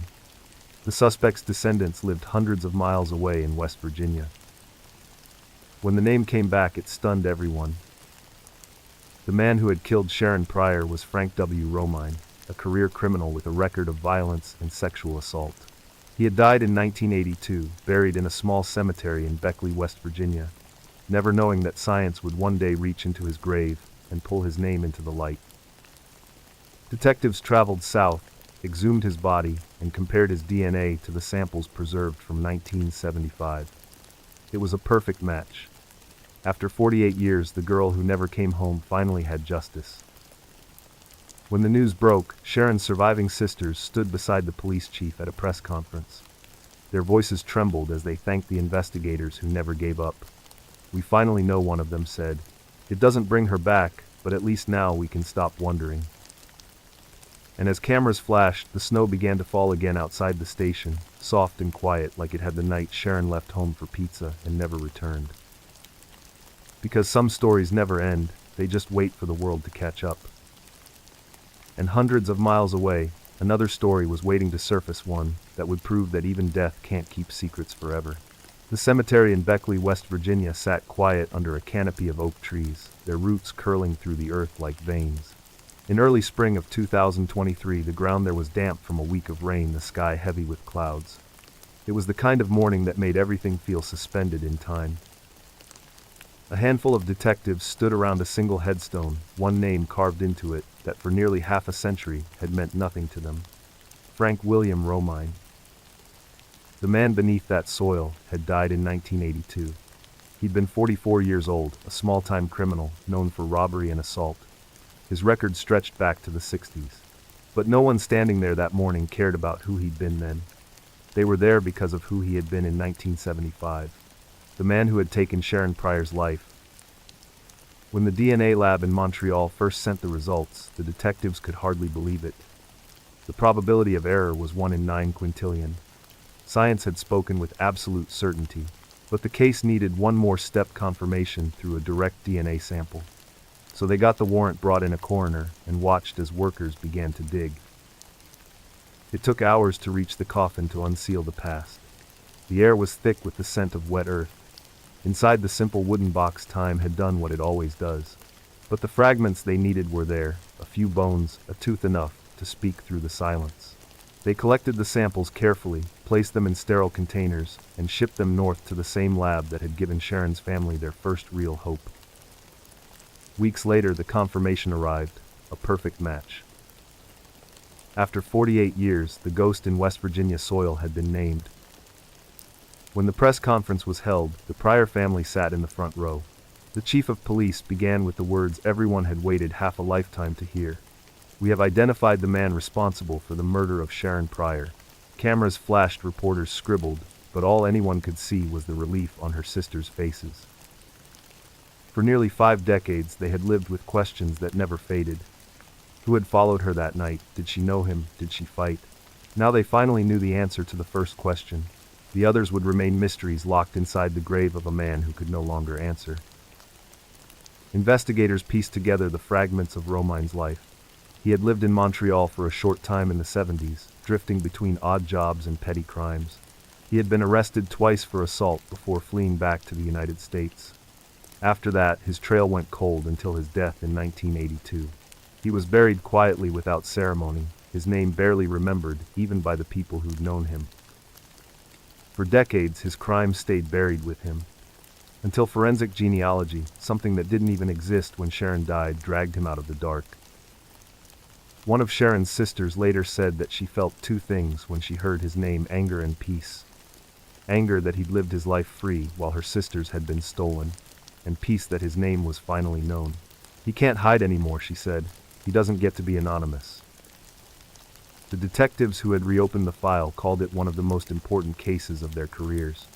Not because it was high profile, but because it proved that no case is truly cold, not anymore. The technology that identified Romine would go on to solve others, giving families the closure they'd been denied for years. At Sharon's old home, her mother's bedroom light still burned late at night. Though she had passed before the case was solved, her daughters believed she knew somehow that wherever she was, she could finally rest. The field where Sharon's body was found has since grown over. The grass hides the scars of what happened there. Kids play nearby, unaware of the history beneath their feet. The city placed a small memorial sign by the road, simple but powerful. Her name, her photo, the words never forgotten. And in Beckley, West Virginia, the rain continues to fall across that quiet grave, washing over the name that once meant nothing but now carries the weight of truth. It took almost half a century, but the ghost had been named. And with that name came peace, not perfect, but enough.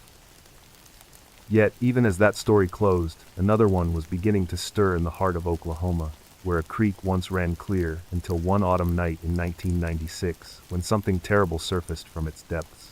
The town of Warwick, Oklahoma sat quietly under a low October sky, the kind that glows orange just before sunset and fades into cold black faster than you expect.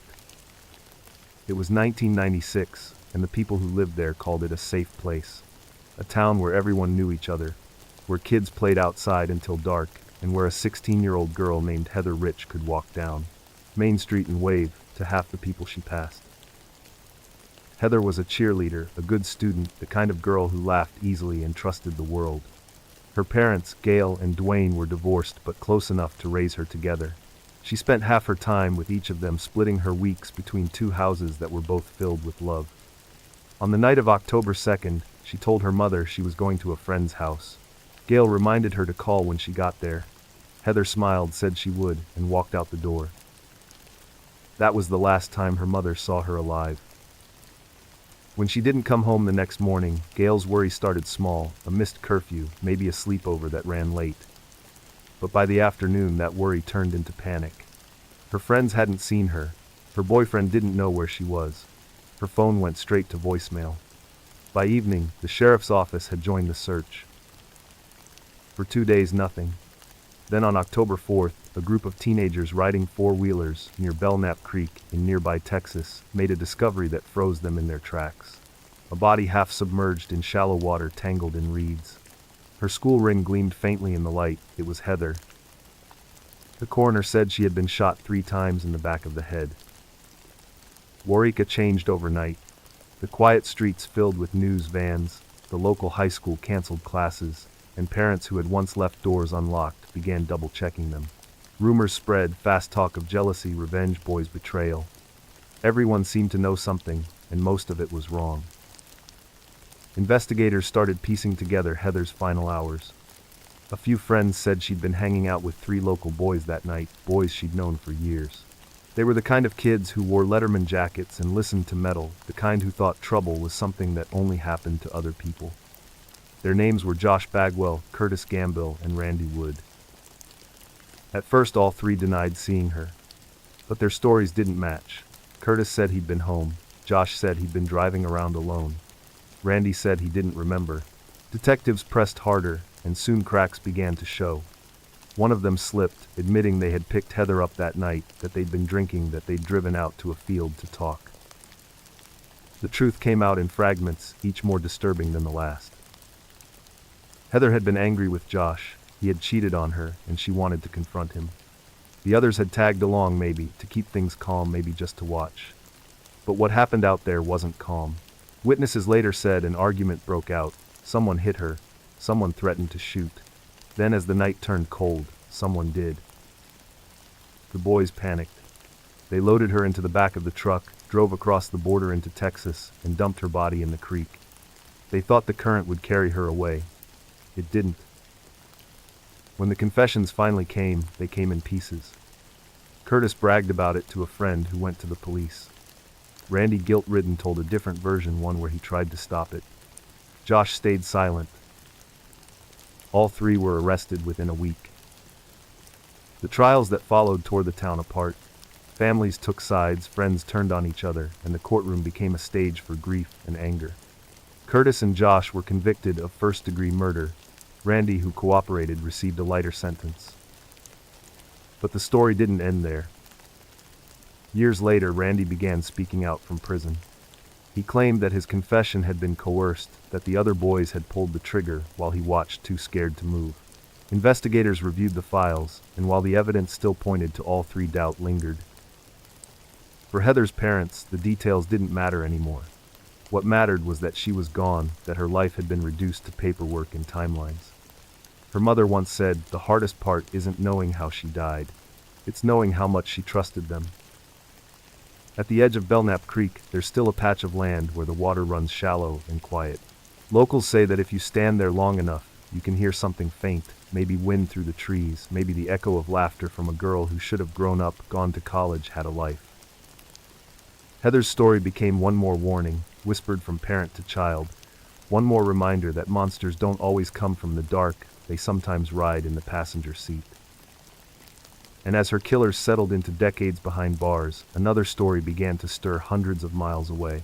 One that would start with love, unravel with lies, and end with a family destroyed from within. The trials of the three boys who took Heather Rich's life became more than cases on a docket. They became a reckoning for an entire town.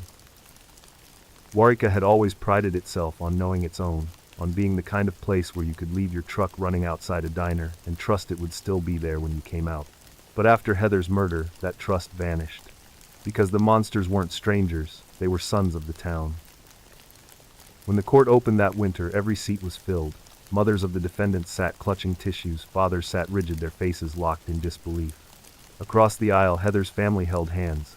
Her mother couldn't bring herself to look at the boys, the same boys who had once eaten at her table, who had waved from her driveway. The prosecutors began with the facts. Heather had been shot 3 times in the head with a .22 caliber rifle. The weapon belonged to Curtis Gamble's father. They had taken it without permission. There were tire tracks from Josh Bagwell's truck found near the creek, matching perfectly. There were witnesses who'd heard them brag at parties afterward, treating the crime like a cruel joke. And there were the confessions recorded on tape, each boy telling a slightly different version of the same horror. Curtis said Josh had done it. Josh said Curtis had done it. Randy said they both had. It wasn't just betrayal, it was collapse. The defense tried to argue that the statements were coerced, that police had pressured the teenagers into confessing after long hours in isolation. They pointed out that there were no fingerprints on the weapon, that DNA technology wasn't yet precise enough to confirm who pulled the trigger. But the jury didn't need precision. They had the bigger picture, and it was damning. After 2 weeks, the verdicts came down one by one. Curtis Gamble guilty of capital murder. Josh Bagwell guilty of capital murder. Both sentenced to life in prison without parole. Randy Wood pleaded guilty to second-degree murder, in exchange for testimony, sentenced to 20 years. For Heather's mother, those words brought no relief. She said later that the verdicts felt like hearing her daughter die all over again. The years moved on, but the case refused to rest. Reporters revisited it every few years, each time uncovering new fragments of the truth. In 2002, a journalist named Skip Hollinsworth interviewed Randy Wood from prison. He was older then, his hair thinning, his voice quieter. He said the night of the murder haunted him every day. He claimed he hadn't fired the gun. He said that when Curtis pulled the trigger, time slowed. He saw Heather fall, saw the life leave her eyes, and felt something inside him die too. "I didn't stop it," he said, "and that's the same as doing it." Investigators verified that Randy had told the truth about at least one thing: he had tried to stop them from dumping her body. He had followed orders out of fear, out of friendship, twisted into obedience. His cooperation with police had spared him from the same fate as the others, but it had also condemned him to a lifetime of guilt. Curtis, meanwhile, turned violent behind bars. He was caught with weapons, attacked guards, and even plotted an escape. Each time his name surfaced in the news, the people of Waurika remembered that terrible week in 1996 and felt the ache all over again. Josh kept quiet, barely speaking, refusing interviews, as if silence could erase what he'd done. But nothing could erase it. Every year on October 4th, Gail Rich drives to Belknap Creek. She brings flowers, wild daisies if she can find them, and lays them near the water's edge. Sometimes she stays for minutes, sometimes for hours. She says the place doesn't scare her anymore. It's where she is, she once told a reporter, and that's where I go to talk to her. Heather's death became more than a story about 3 boys and a gun. It became a mirror held up to every small town that believes evil has a look, a sound, a warning. Because what Warika learned is that sometimes evil looks like your neighbor, sounds like your friend, and gives no warning at all. By 2020, both Curtis and Josh had applied for resentencing after Supreme Court rulings limited life without parole for juveniles. Heather's family attended every hearing. Her mother spoke each time, her voice steady. "You may have been children," she told them, "but Heather was too. You took every day she should have had."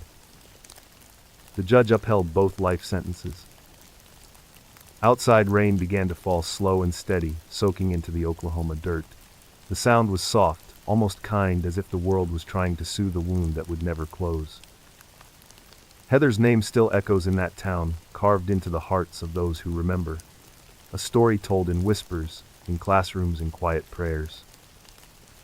And as her mother left the courthouse that final day, she looked at the gray sky and said softly, "It's done."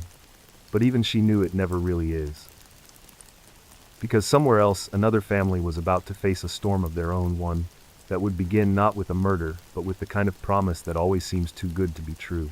In the quiet sprawl of West Palm Beach, Florida, most nights sounded the same: crickets, the hum of air conditioners, the faint buzz of distant traffic. But in December of 2017, one house on 3rd Street stood apart from the calm. Inside lived a family trying to piece itself back together, a father named John, his wife, Kala Crowell, and their teenage daughter, Kyra Inglot. They weren't a perfect family, but they were trying. John had struggled for years with anger, drinking, and control. Friends said Kala had learned to live around his moods to keep the peace for Kyra's sake. She worked long shifts at a grocery store, saving money, planning a quiet future, away from the tension that had started to define their home. Kyra, just 17, was finishing high school.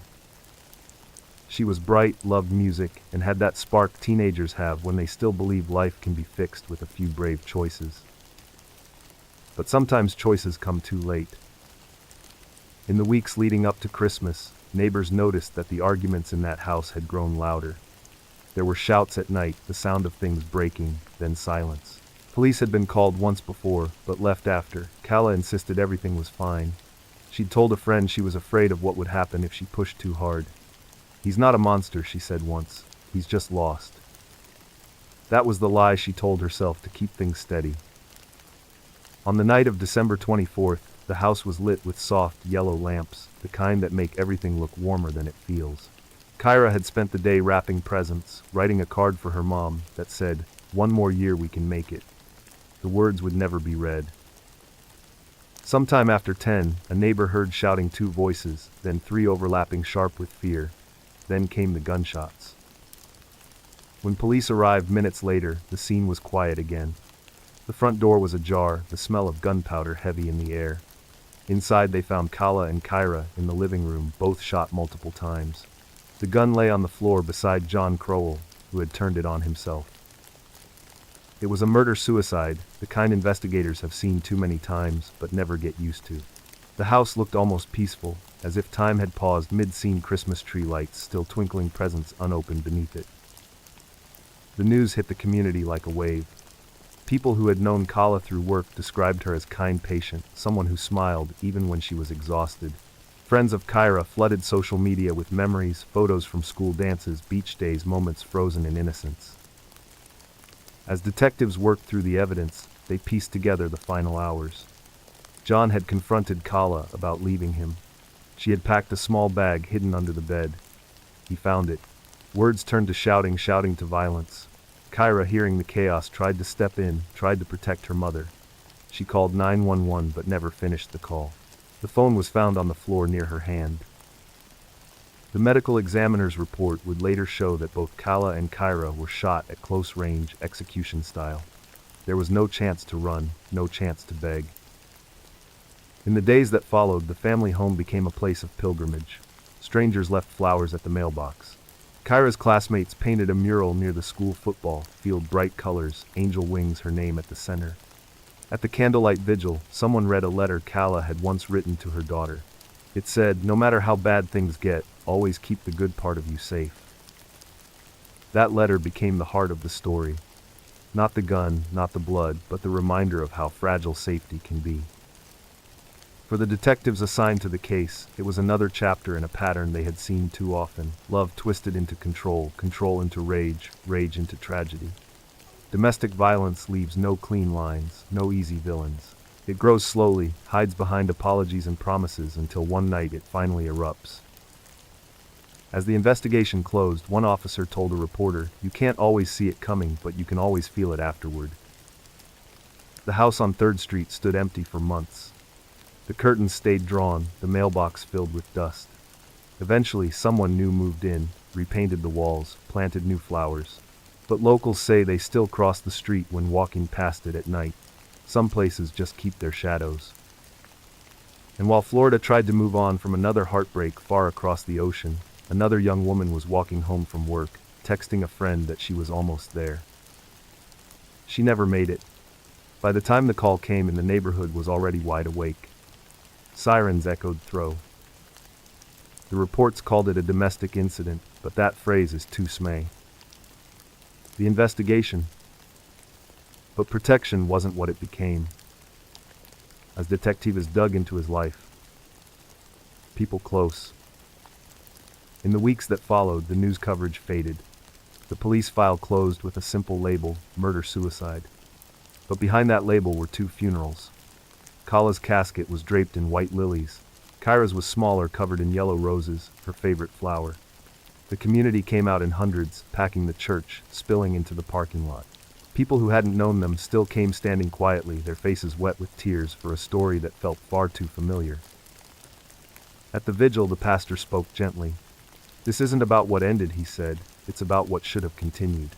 He talked about warning signs, about love that turns to fear, about how silence can be as deadly as any weapon. The Palm Beach County Sheriff's Office released a statement, calling it a tragedy that might have been prevented. They reminded the public of resources, of helplines, of shelters. But the truth is that most victims never reach out until it's too late. They live inside a slow storm, convinced they can outlast it. In the months that followed, Kala's co-workers created a fund in her name to support domestic violence survivors. They called it Kala's Promise. The money went toward hotel rooms, bus tickets, new beginnings. The first woman helped by the fund said the words that would stay with everyone who heard them. "She gave me a way out when she couldn't find her own." By summer, the house on 3rd Street was sold. The new owners repainted, replaced the floors, and planted sunflowers out front. Neighbors say that on still nights, when the air feels heavy, they sometimes hear faint music. Kyra's favorite song, the one she used to play on her phone as she walked to school. The tragedy of Kala and Kyra Crowell became one more reminder of how thin the line is between love and danger, between patience and survival. And while Florida mourned its own across the world in another hemisphere, entirely another woman was taking a walk through a city park, headphones and smiling after a night of laughter. She was texting her boyfriend, telling him she was almost home safe. But she never made it there either. Melbourne, Australia, June 14, 2018. The kind of night that feels safe, cool air, quiet streets, the sound of distant traffic humming like a lullaby. In the heart of the city, a young woman named Eurydice Dixon walked out of a comedy club, laughter still fresh in her voice, her mind buzzing with the rush of performing. She was 22, an up-and-coming comedian with a style that blended wit and empathy, able to turn ordinary moments into something that made people both laugh and think. That night she'd done well. The crowd had been kind, the jokes had landed, and for once she felt like the hard work was finally paying off. She said goodbye to her friends outside the Highlander bar around 10:30, pulling her jacket close as she started the long walk home through Prince's Park. It was a walk she'd made many times before, a route that felt familiar, even friendly. At 10:58 she sent her boyfriend a message that read, "I'm almost home safe." Those were the last words she ever sent. At 6:30 the next morning, a jogger passing through the park noticed something in the grass near a footpath. At first, he thought it was a sleeping bag. Then he realized it wasn't. He called police immediately, his voice shaking. Within minutes, the park was cordoned off with yellow tape, and a scene of calm beauty turned into a crime scene. Eurydice's body was found lying face down in the damp grass. Her headphones were still beside her, her phone nearby, screen cracked. She had been assaulted and strangled, her body left only a few hundred meters from the spot where she'd sent her final message. Detectives from Victoria Police worked through the morning, canvassing nearby businesses, checking security footage, retracing her steps. By that evening, they had their suspect. His name was James Todd, 19 years old. He had no criminal record, no violent history, nothing that would have marked him as dangerous. But the evidence was overwhelming. CCTV footage showed him following Eurydice through the city for more than 4 kilometers, keeping a careful distance, matching her pace, staying just out of view until she entered the park. After the attack, he walked to a nearby 7-Eleven, bought a drink, and took a taxi home. The driver later told police that Todd had been quiet, almost serene. When police arrested him 2 days later, he confessed without resistance. He said he hadn't planned it, that he didn't know why he'd done it, that he'd felt something inside him snap. The officers who interviewed him described his tone as emotionless, almost mechanical, like someone describing a dream. News of Eurydice's murder spread fast. The city was horrified. Vigils began within days. Women across Australia shared messages online, stories of fear, of walking home with keys between their fingers, of pretending to talk on the phone just to feel safer. It wasn't just grief, it was fury. Tens of thousands gathered at Prince's Park under a sky heavy with rain clouds. They brought candles, flowers, handwritten notes. The park where she died became a sea of flickering light. A moment of silence swept through the crowd, so deep that you could hear the rain tapping softly against the umbrellas. Her friends spoke about her humor, her warmth, her courage. One of them said Eurydice had a gift. She could make people laugh about things that mattered. Another whispered she was supposed to grow old. In court, Todd's lawyers tried to argue mental impairment, saying he suffered from social disorders that clouded his judgment. The prosecution countered with precision. His actions were deliberate, his choices calculated. He followed her, waited for isolation, struck when he knew no one would see. The judge agreed. In June of 2019, James Todd was sentenced to life in prison with a minimum of 35 years before parole eligibility. He showed no emotion when the sentence was read. Outside the courthouse, Eurydice's family thanked the community for their love and support. Her father's voice broke when he said, "She was brave, she was kind, she should still be here." Back at Prince's Park, the flowers had wilted, but the candles still burned. Someone had written in chalk on the path, "Take care of each other." That message stayed long after the rain washed away everything else. And in that same rain-soaked city, where strangers had come together to mourn one woman's final walk, another story of darkness was quietly forming thousands of miles away, one that would expose how charm can hide cruelty and how even the brightest smiles can cast the deepest shadows. For weeks after Eurydice Dixon's murder, the city of Melbourne refused to let her name fade into the noise of daily life. People who had never met her spoke about her as if she were family. They shared her smile in photos, her voice in old recordings, her words from comedy sets that now carried an eerie kind of wisdom. Prince's Park became a living memorial. Flowers piled knee-high near the pathway where she had fallen. Candles burned day and night, wax dripping down the concrete, leaving pale traces that the rain could never fully wash away. Each evening, people came back, strangers, neighbors, comedians, parents, daughters. Some cried. Some just stood in silence. The air at those vigils was heavy, but it wasn't hopeless. It was defiant. One woman spoke at the microphone, her voice trembling through the speakers. "We're not here because she was careless," she said. "We're here because she should have been safe." That sentence became a rallying cry across the country. Posters carried her name beside it, painted across city walls in bright red letters, "She should have been safe." In the weeks that followed, protests spread across Australia, marches for women's safety, for justice reform, for the right to walk home without fear. It wasn't just about Eurydice anymore. She had become a symbol for every story that ended the same way, every walk that never reached home.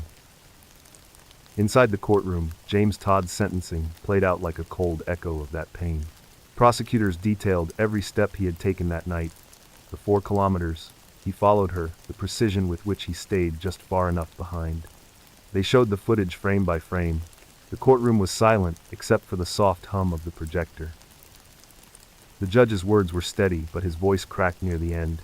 "You robbed a young woman of her life," he said, "and you robbed this city of its sense of safety." He handed down a sentence of life in prison, with a minimum of 35 years before parole, ensuring that Todd would be middle-aged before he could even ask to walk free. The judge's final words stayed with everyone in that room. We cannot bring her back, but we can make sure she is never forgot. When the sentence was read, Eurydice's paw. A few weeks later, thousands gathered again at Prince's Park for one last vigil. The night was cool, the grass damp from a day of rain. The candles flickered in long lines, stretching from one end of the park to the other. A group of musicians played softly, the notes drifting like smoke through the night air. People took turns stepping forward to speak, their faces glowing in the candlelight. One of Eurydice's closest friends said, "She made people laugh because she believed laughter was a kind of light. So let's keep that light alive." When the final speaker finished, the crowd fell silent. Someone began to sing a simple song, a lullaby, and one by one voices joined in. The sound was soft but powerful, rising and falling like the breath of the city itself. For a moment, the park felt holy. Not because of what had happened there, but because of what the people had made of it. Grief transformed into something sacred, something that pushed back against the darkness. Eventually, the candles burned low, the wax puddled around their bases. People started to leave whispering goodbyes into the night. And as they walked home, some along the same path Eurydice had taken, they did so together in groups looking out for one another. Her story had changed something in them. And while the world mourned her, halfway around the globe in Louisiana, a different story was unfolding. One about a man who hid his darkness behind a camera lens and a charming smile until the facade finally cracked and revealed what was really there. In the summer heat of Baton Rouge, Louisiana, the city lights shimmered against the slow-moving water of the Mississippi River. It was 2014, and television screens across the South were filled with the smiling face of a man who seemed to have it all. His name was Scott Rogers, and to his viewers he was a kind of local celebrity, the soft-spoken British pastor who preached about love, redemption, and faith every weekday afternoon on his show The Touch of Life. His voice was calm, the kind that made people stop flipping channels. His studio was simple, a white couch, a few plants, and a wooden cross behind him. He talked about forgiveness, about how God could reach anyone anywhere. Viewers mailed him letters by the hundreds, asking for prayers, for advice, for help. He was beloved, trusted, admired. But behind the perfect smile and gentle accent there was another story. One hidden behind church doors and whispered rumors, a story that would end not in salvation but in blood. Scott Rogers had come to Louisiana from England years earlier, building his small ministry into a local empire. He called his followers the Family, a group that lived and worked with him on a sprawling property outside the city. On camera it looked like devotion. Off camera it looked like control. Neighbors noticed strange things, men coming and going at odd hours, the constant presence of young boys, the walls that seemed to keep more in than out. Some former members said later that he was manipulative, that he isolated them from their families, convincing them he alone held the key to God's love. To the outside world, he was the pastor with a heart of gold. To those inside, he was something else entirely. By 2013, federal investigators had begun quietly looking into him. There were whispers of immigration, fraud, money laundering, even abuse. He denied everything, of course. He always did. When reporters asked about the investigations, he smiled and said, "The devil works hardest against those doing God's work." In July of 2014, things began to unravel. One of the men living on his property, Philip, his longtime assistant and rumored partner, was subpoenaed to testify before a grand jury. He had grown up in Rogers' orbit, first as a teenager, taken in by the ministry, then as an adult living under Rogers' roof. But after years of loyalty, something had shifted. He was ready to talk. That decision sealed both their fates. On the morning of August 27th, deputies were called to Rogers' home on Iberville Street. The call came from a neighbor who heard gunshots. When police arrived, the front door was unlocked. Inside, the air was thick with gunpowder. Rogers lay on the floor of his office, a gunshot wound to his head. Philip was nearby, barely breathing, another wound above his ear. At first, investigators thought it was a double murder. But as they began piecing together the evidence, the story became clearer and stranger. Philip had shot Scott Rogers, then turned the gun on himself. He didn't die immediately. Paramedics rushed him to the hospital, where he clung to life for 2 days before passing away. He left no note, only a half-written letter in his car, addressed to my family. When detectives dug into Rogers' life, the secrets spilled out fast. Dozens of young men had lived on his property over the years, all claiming to be part of his ministry. Some had come from troubled homes, others from overseas. All described a man who promised them purpose only to control every part of their lives. Federal agents found evidence of bank fraud, false visas, and hush money payments. The case they had been building was nearly ready to go public. But with both men dead, the investigation ended abruptly. The full truth was buried with them. The city of Baton Rouge was stunned. Congregants who had once praised Rogers now burned his sermons. The studio where he filmed his show was sealed, his set left, just as it had been, camera pointed toward the empty couch lights still hanging overhead. One of his former followers summed it up best. He wanted to be worshipped, and for a while he was. The story of Scott Rogers became a cautionary tale about charm and control, about how easily faith can be twisted by the wrong hands. His television program vanished from the airwaves overnight, replaced by static. Viewers who had once watched for comfort now watched the news, shaking their heads in disbelief. And as Baton Rouge tried to make sense of the darkness hiding behind that perfect smile, another story was beginning in Texas, a story about a killer who had been silent for decades, waiting for science to finally say his name out loud. After the headlines faded, the house on Iberville Street sat empty, its curtains drawn, its gates locked. Inside, the air still smelled faintly of candles and camera lights, reminders of the man who once filled it with sermons about faith and redemption. The locals in Baton Rouge called it cursed ground. They said no one could live there long, not after what had happened. But before the silence settled, detectives had one last job: to uncover the full story of Scott Rogers and the world he had built behind those walls. What they found was a maze of lies so deep that even his closest followers couldn't tell where the truth had ended and the performance had begun. Rogers had crafted his image carefully. The British accent, the press suits, the television show that made him seem larger than life, all of it was part of a script. He was born in England, yes, but his story of a wealthy upbringing and divine calling had been mostly fiction. He came to the United States on a visa, decades earlier, founded a small ministry, and slowly turned it into a personal kingdom. He surrounded himself with young men he called assistants, but they were more like disciples. They lived on his property, followed strict rules, and owed him loyalty in everything. He told them he was saving their souls. Some believed it, some were too afraid to leave. As investigators sifted through his emails and bank records, a darker picture emerged. Rogers had funneled church donations into personal accounts, purchased luxury cars under false names, and even applied for fraudulent immigration documents for his followers. The man who preached about purity had lived off deception. The tragedy that ended his life wasn't sudden, it was the collapse of a house built entirely on lies. The man who killed him, Philip, had been by his side for nearly 2 decades. He had been taken in as a teenager, made to call Rogers father, and molded into the perfect assistant. But over time, his devotion began to unravel. Witnesses said he'd grown distant, angry, confused about his identity and his faith. When federal agents approached him to testify, it wasn't just a legal decision, it was rebellion. Rogers found out. On the morning of August 27, 2014, they argued in the study. The voices were loud enough for neighbors to hear, but not the words. 10 minutes later, the gunfire started. When the coroner's report came back, it painted a grim picture. Rogers had been shot at close range, once in the head, once in the chest. Philip's wound was self-inflicted. His fingerprints were the only ones on the gun. The police closed the case quickly. Murder-suicide, motive despair, control betrayal. But for the people who had known them both, it never made sense. Some said Philip had been pushed to the edge, broken by years of manipulation. Others believed he had finally seen the truth about the man he had worshipped and couldn't live with it.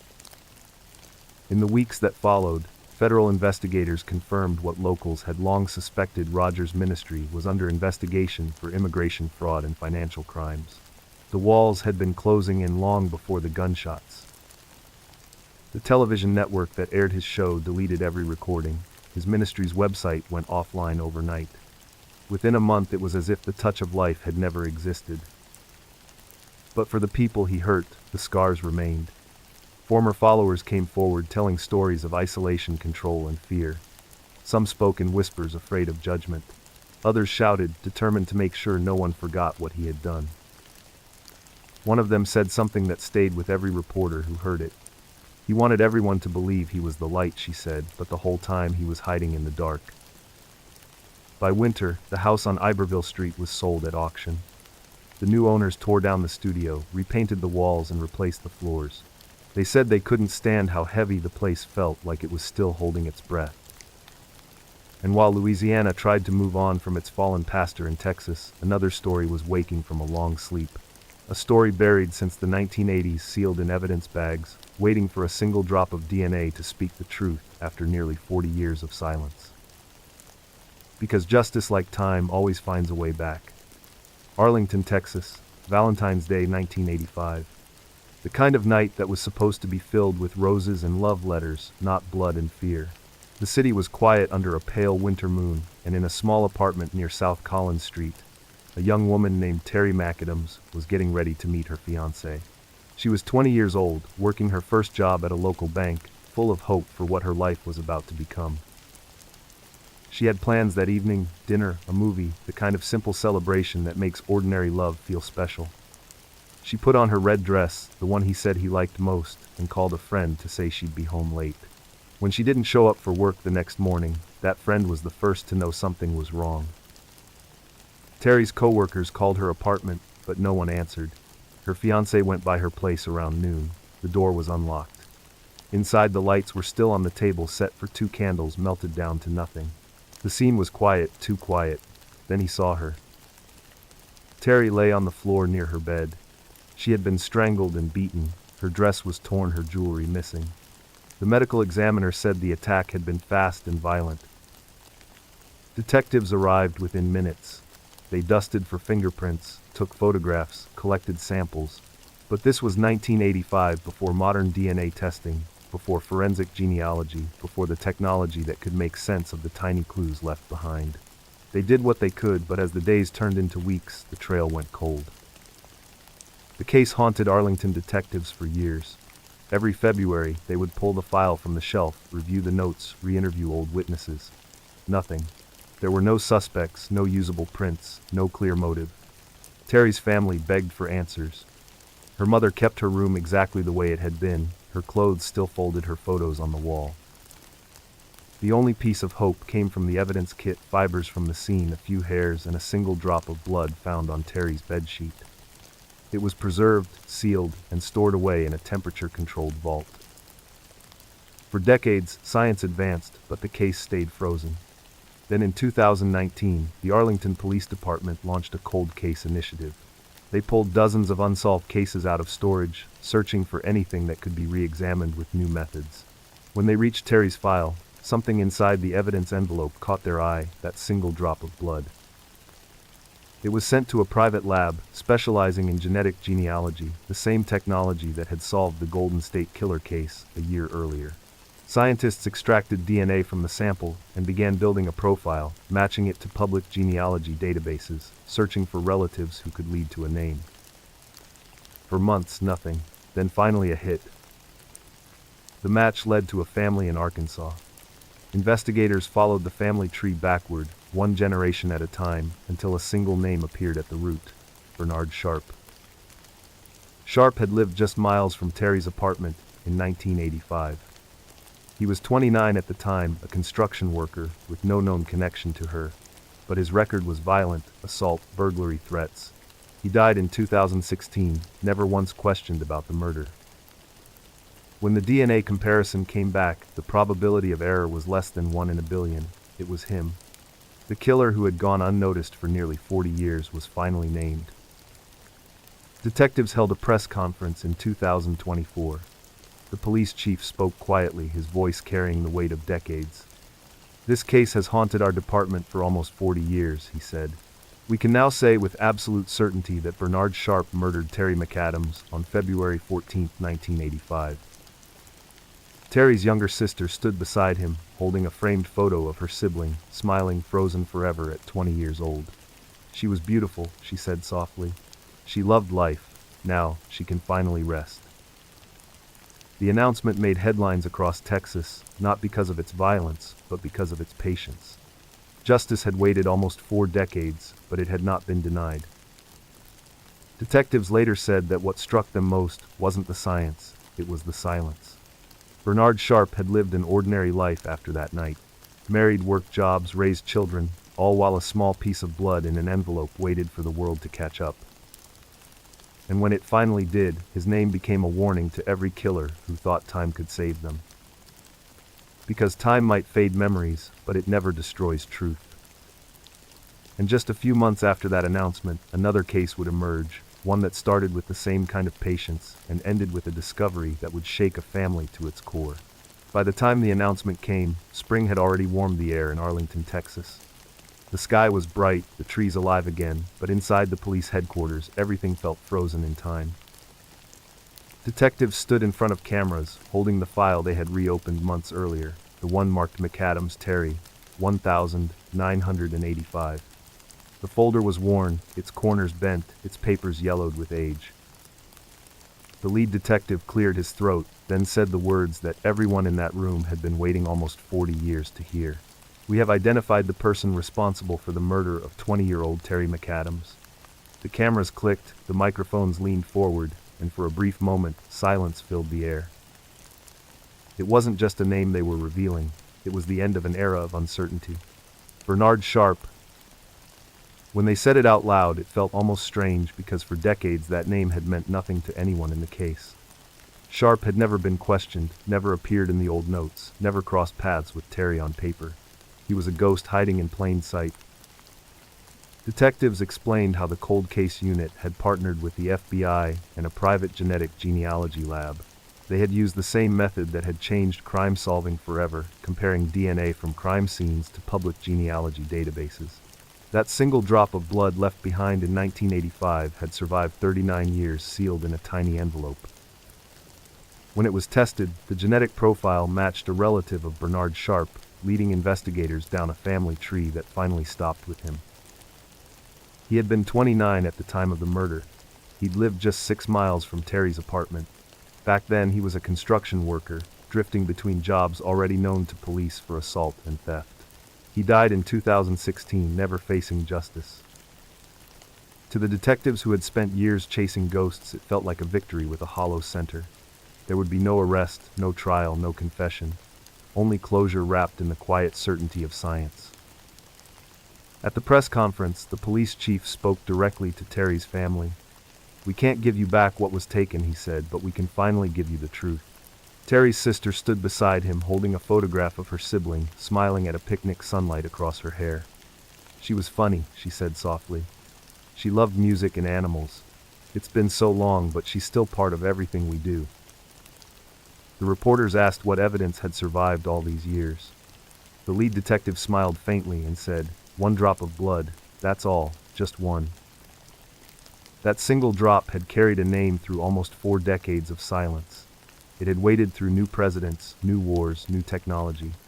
It had waited while families moved, while detectives retired, while the world forgot. But it hadn't disappeared. When Bernard Sharp's relatives were contacted, they were stunned. Some said they hadn't known about his past, others admitted they weren't surprised. "He was a difficult man," one relative said quietly. "We always felt something was off." The discovery of his guilt rippled through generations, forcing his children and grandchildren to reckon with a truth they hadn't asked for. The sins of the dead have a way of echoing, touching lives far removed from the crime itself. After the press conference ended, the detectives placed Terry's case file back on the shelf, this time marked with a red stamp. Closed, solved. For a few of them, that single stamp felt like the culmination of their careers. But the story of the McAdams case became more than just one solved murder. It became part of something larger, a wave of justice carried by science. Across the country, other cold cases were reopening, other envelopes unsealed, other names whispered into microphones after decades of waiting. And for Terry's family, closure didn't mean forgetting. Each Valentine's Day, they still visit her grave, leave red roses, and light a candle. Not because they need a reminder, but because she deserves one. That small flame in the February cold is proof that time can be cruel, but it can also be kind. It just needed science to speak for the dead. And while her case was closing, another one was beginning to stir in the far north. Montana, 2019. a small apartment, a quiet neighborhood, and a child whose eyes told a story no one wanted to hear. Great Falls, Montana, 2019. Snow drifted through the streetlights like falling ash, and the whole neighborhood seemed wrapped in quiet. It was the kind of stillness that only small towns get in winter, the kind that hides everything, even pain. Inside a small apartment on the east side of town lived a 4-year-old boy named Antonio Renova, though everyone called him Tony. He had wide brown eyes and a soft, shy smile. Teachers at his preschool said he didn't talk much but loved drawing. His favorite picture was always the same himself, his mom and a dog he said he wanted someday. What no one saw in those pictures were the shadows that filled his real life. Tony had been born into chaos. His parents, Tashina and Anthony, struggled with drugs, alcohol, and violence. The state had stepped in before pulling Tony and his siblings out of the home more than once. Each time, the reports said the same thing: unsafe conditions, neglect, fear. And each time, after a few months, the court gave the parents another chance, another try, another hope that things would change. They didn't. In the fall of 2019, caseworkers noted bruises on Tony's arms. He said he'd fallen, then looked down, refusing to meet their eyes. The social workers documented it, filed it, promised follow-up visits. But the caseload was heavy, and Tony's family was one of hundreds under watch. Weeks passed, the holidays came, the visits slowed. Then on a cold December night the call came in. A neighbor had dialed 911 saying she hadn't seen Tony in days. His parents told her he was sick, sleeping. But something about their voices, the way they avoided her eyes, made her nervous. When officers arrived, they knocked on the door. No answer. They knocked again. Finally Anthony opened it, his face pale, his movements jittery. He said Tony was fine, just asleep. But the officers saw the small figure on the couch behind him, a child too, still too quiet. Tony wasn't asleep. He was gone. The coroner would later confirm what police already knew. The boy had been beaten over several days, his small body covered in bruises old and new. The cause of death was blunt force trauma to the head. The apartment was filthy, trash, drug paraphernalia, empty bottles. On the kitchen counter sat a Christmas ornament Tony had made at preschool, a little paper snowflake with his name written in marker. It was the only thing clean in the entire room. When the officers carried his body out, the snow had started falling harder. The neighbors watched from behind curtains, some crying, some silent. They all said the same thing afterward: they had heard shouting, things breaking, but they hadn't wanted to get involved. Both parents were arrested that night. During questioning, neither could keep their story straight. They blamed each other, blamed exhaustion, blamed everything except themselves. Tashina said she had gone out for cigarettes and come home to find Tony unresponsive. Anthony said he had tried to stop her from hitting the boy. The truth was that both had failed him completely. The case hit the state like a storm. Montana's child welfare system had already been under scrutiny for overworked caseworkers and delayed responses. Tony's death became a rallying cry. The governor ordered a full review. Journalists dug into the files, uncovering warnings that had been ignored. The findings were devastating. Tony had been removed from his parents' care 3 times. Each time, the reports had warned of ongoing danger. Each time, someone had written the same line: family reunification remains the goal. For Tony, that goal was fatal. His funeral was small. His casket was white, barely 4 feet long. Teachers from his preschool came, placing his drawings inside before it was sealed. One showed him smiling, holding hands with a tall stick figure under a sundae. Someone had written his name across the top in blue crayon. Outside the church, people left teddy bears and flowers, their colors bright against the snow. Reporters stood nearby, covering yet another story of a system that had promised safety but delivered tragedy. When asked what would change, one social worker said quietly, "We always promise change after a child dies, but change never comes fast enough for the next one." In the months that followed, both parents were charged with deliberate homicide. The trial would take years, but the verdict was never in doubt. Tony's story became a symbol not just of abuse, but of how bureaucracy and apathy can kill just as surely as violence. And while the snow continued to fall over Great Falls that winter, another silence settled, one born not from peace but from guilt. Because for every Tony there were others. Children whose names we never learn, whose stories end before they even begin. And 1 year later, in that same cold state, another apartment would fall quiet under almost identical circumstances. But this time, someone would make sure the world listened. The call came in just after midnight. Great Falls Police, child not breathing. The dispatcher's voice barely finished the words before paramedics were already moving. It was January of 2020, bitter cold, the kind of night when frost collects on the inside of windows.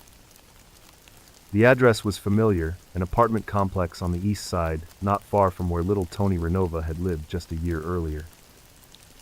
When officers arrived, they found Tashina and Anthony standing outside their unit, both trembling, both claiming they didn't know what had happened. Inside, the air was still. The small apartment smelled of bleach and cigarette smoke, and in the center of the living room, on a worn couch covered with a blanket, lay Tony. At first glance, he looked like he was sleeping, his arms tucked beneath him, his hair damp from where someone had tried to clean him. But his skin was too pale, his body too cold. The paramedics worked quickly, performing CPR, shouting commands, but after only a few minutes, it was clear there was nothing to save. The officer at the door whispered into his radio, "We've got a deceased juvenile," and for a few seconds, everyone stopped moving. The crime scene photos would later show the details no one wants to imagine. Bruises on his face, small cuts on his lips, old scars on his back. In the kitchen, police found a broken wooden spoon, a belt, and a phone propped on the counter, recording a half-hour video. That video would become the most damning piece of evidence in court. It showed Tony being forced to stand against the wall, crying, apologizing for spilling juice. His mother's voice could be heard screaming, his father's voice threatening. The last few minutes were silent except for his sobbing. When the recording ended, he was still alive. Barely. Detectives worked the scene for hours. When they questioned the parents, their stories shifted again and again. First they said Tony had fallen down the stairs. Then they said he'd slipped in the bathtub. Then they said demons had taken over him, and they were trying to discipline the evil out. By sunrise, both were in custody. At the police station, Tashina sat in the interview room, head in her hands. When she finally spoke, her words were detached, almost numb. "He was crying all the time," she said. "He didn't listen. We had to teach him." Anthony blamed her, claiming he had tried to stop the beatings but was too afraid. Detectives didn't believe either of them. They had seen too many cases where both parents were guilty in different ways, one with fists, the other with silence. The autopsy confirmed what everyone already knew. Tony's death wasn't an accident, it was murder. He had suffered repeated blunt force trauma and internal bleeding. His tiny ribs were cracked. His injuries weren't hours old, they were days old. The trial took 3 years. The footage played in court, the same unbearable 30 minutes that no one could finish watching. Jurors cried, even seasoned detectives turned away. The prosecutors called it one of the most horrifying cases of child abuse they had ever seen. In 2023, both parents were convicted. Tashina was sentenced to life in prison without parole. Anthony received 75 years. The judge's voice broke as he delivered the sentence. "You were supposed to protect him," he said. "Instead, you destroyed him." When the verdict was read, the courtroom was silent. No one celebrated. Justice felt too late, too small. Outside, snow was falling again, soft and endless, covering the courthouse steps like a blanket. Reporters stood quietly, unsure what to say. One of them finally whispered, "This is the second child from this same street to die like this in just over a year." The state's child welfare department came under fire once more. Officials admitted Tony's case had been mishandled. Promises were made, new oversight, smaller caseloads, better training, but people who had lived through it before knew how those promises go. At the small cemetery where Tony was buried, a single toy truck sits beside his headstone. Sometimes strangers leave flowers or candy canes in winter, but mostly it's empty, silent. The wind there never stops. A social worker who had known him as a baby came to the grave on the anniversary of his death. She laid a small drawing beside the stone, a stick figure holding hands with another under a bright yellow Sunday. "You were supposed to grow up," she whispered. "You were supposed to be okay." The snow began to fall harder, burying the paper, erasing the colors. And somewhere far to the east, another story was forming. Not about a child, but about love, again twisted, broken love that would leave two people dead, and a town asking how no one saw it coming. Delaware County, Pennsylvania. April of 2018. Spring had just started to paint the trees green again, but inside one small apartment complex winter hadn't let go. Neighbors said the couple who lived there seemed normal enough, a man named Mark Gerardo and his wife Janair. They were polite, quiet, always together.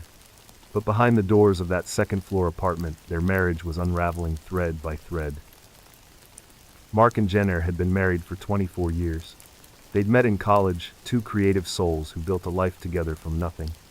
He was ambitious, always chasing the next opportunity. She was meticulous, organized, the kind of woman who remembered birthdays, anniversaries, and the exact color of the kitchen curtains in every house they'd ever lived in.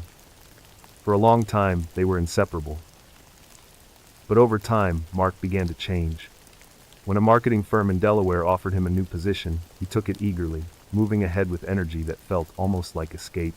Janair followed, but something between them had already cracked. She felt him slipping away emotionally first, then physically. The more she tried to hold on, the faster he drifted. Then came the woman who would change everything. Her name was Meredith Chapman. She was 33, beautiful, confident, a university communications director and former political candidate. She and Mark met through work. Their connection was immediate, magnetic, and for a man whose marriage felt like an echo of what it once was, it felt like oxygen. By the time Janair realized the truth, it was too late. She found text messages, late-night calls, receipts from dinners she hadn't shared. Her heartbreak curdled into obsession. She began recording their conversations, tracking his phone, even planting hidden microphones in their home. Her journal filled with notes, fragments of fury and despair. He says he loves her, she wrote. He says she makes him feel alive. What was I? Mark told her he wanted a divorce. He didn't scream, didn't hide. He said it gently, like someone announcing a fact he'd been rehearsing. Janair listened in silence, then nodded. She said she understood, but in her mind, a different plan was forming. Over the next few weeks, she watched him closely, her love and anger mixing into something toxic. She bought a gun, a Smith & Wesson revolver, telling the clerk it was for personal safety. She started parking her car blocks away from home, moving in silence, her thoughts spiraling darker with each day. On the afternoon of April 23rd, she sent her husband one last text message. It read, "You ruined my life. You will find out soon." Then she drove to Meredith Chapman's house in Radnor Township. Surveillance cameras later showed her standing outside for nearly an hour waiting. Meredith came home around 7, keys in hand, groceries tucked under one arm. She opened the door and stepped inside. Moments later, a neighbor heard a single gunshot, then another. When police arrived, they found Meredith lying near the front door. Upstairs, Janair was dead too, her weapon beside her. She had written a note, brief and haunting. "I loved him. I lost him. I couldn't live with it." When investigators informed Mark, he collapsed. He had been on his way to meet Meredith for dinner. He told police that his wife had seemed calmer lately, that he had believed she was beginning to move on. The news spread fast, another tragic headline that sounded almost fictional. The perfect marriage, the affair, the murder-suicide. But as the days passed, the details painted a deeper story, one about obsession, mental unraveling, and the impossible weight of betrayal. Friends of Janair described her as meticulous, generous, deeply loyal. Friends of Meredith called her bright, driven, full of life. Two women who had never met before that night, connected only by one man, both gone within minutes. In the months that followed, Mark tried to make sense of it.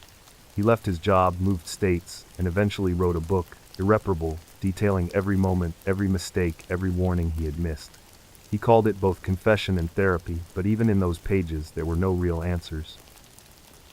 At a speaking event years later, someone in the audience asked him what he would say to his wife if he could speak to her again. He paused, then said quietly, "I would tell her I'm sorry for not seeing how much pain she was in, and I would tell her goodbye."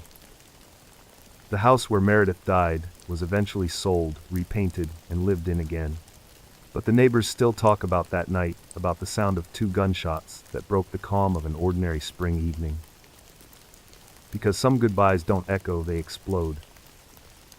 And as that story faded into silence, the rain began to fall again, just as it always does, washing over everything but the memory of what's been lost. When the gunshots faded, Radnor Township fell into a silence that didn't sound like peace. It sounded like disbelief. The police lights painted the quiet street in red and blue, and behind the yellow tape, reporters whispered about what could drive a woman to cross the line between heartbreak and destruction. Inside that neat brick home, the story was already over. 2 women, one alive, only minutes longer than the other, and a man hundreds of miles away, who would spend the rest of his life trying to understand what he had done to them both. The investigation moved quickly. There was no mystery, no suspect to chase. The note left on the table told them everything they needed to know. Jennifer Gerardo had driven from Delaware to Pennsylvania, entered the home of her husband's lover, shot her once in the head, and then turned the gun on herself. It was planned, deliberate, final. Detectives pieced together the last hours of her life. She had mapped her route, parked blocks away to avoid attention, and broken in through an unlocked door. On her phone, they found one last message to her husband. It read, "I hope you never forget what you did." He never has. In the days that followed, the story filled news broadcasts across the country. They called it a love triangle murder, the kind of headline that feels too simple for the real weight of it. Because it wasn't just jealousy that pulled the trigger, it was years of silence, pride, and emotional decay that had finally collapsed under their own weight. Mark Gerardo went to the police station the next morning to retrieve his wife's belongings. He couldn't bring himself to touch the gun, but he took her wedding ring, a few old notes, and the worn leather notebook where she had written her final thoughts. In it were pages of pain, confusion, and longing. The last line said, "I was a good wife, I was worth loving." Her funeral was small. Friends from Indiana, where she and Mark had met years earlier, filled the pews. Some whispered about the affair. Others said nothing at all, choosing instead to remember the woman she had been before. It all fell apart, creative, loyal, endlessly precise. A few days later, Meredith's family held their own service. She was buried on a hill surrounded by trees, her photograph placed beside her favorite quote, "Be kind, for everyone you meet is fighting a battle you know nothing about." Mark attended both funerals. He stood at the back of each, unable to approach the caskets, unable to speak. In 1 week, he had lost both the woman he loved and the woman who had once loved him enough to destroy herself. In the years that followed, he tried to find a way to live with it. He wrote, he spoke publicly about mental health, and he warned others about the quiet dangers that grow in broken relationships when help isn't sought soon enough. He said, "You think you know what pain is until it takes everything from you. Then you learn pain is just the beginning." The story of Jennifer and Meredith faded from headlines, but it never disappeared. People still argue about it. Some see her as a victim of emotional abandonment, others as a woman who let grief curdle into vengeance. But there's no category for this kind of tragedy. It's not black or white, it's 2 people who reached for love and fell into something darker. And that's how most true stories end, not with justice, not with closure, but with echoes that never stop repeating. Mark still says that every time it rains he thinks of that night. How the water ran down the windshield as he drove home, headlights blurring through the storm, unaware of what waited for him. He says that when he hears rain now, he doesn't hear peace, he hears a warning. Because rain doesn't cleanse everything. Sometimes it just reminds you of what can't be washed away. Cases like this stay with you. They linger in the corners of memory, whispering what if and why. And maybe that's the point to listen to. Remember to be a little more careful with the people we love. So if you've stayed with me through all 30 of these stories, through every crime and confession, every moment of fear and quiet redemption, thank you. You've seen what the darkness can do, and how even then light still finds a way through. Take care of each other out there. Be kind. And when the night feels too quiet, when the rain starts to fall and the world feels smaller, remember this. The rain is still falling. There's always another story. Leave a light on tonight.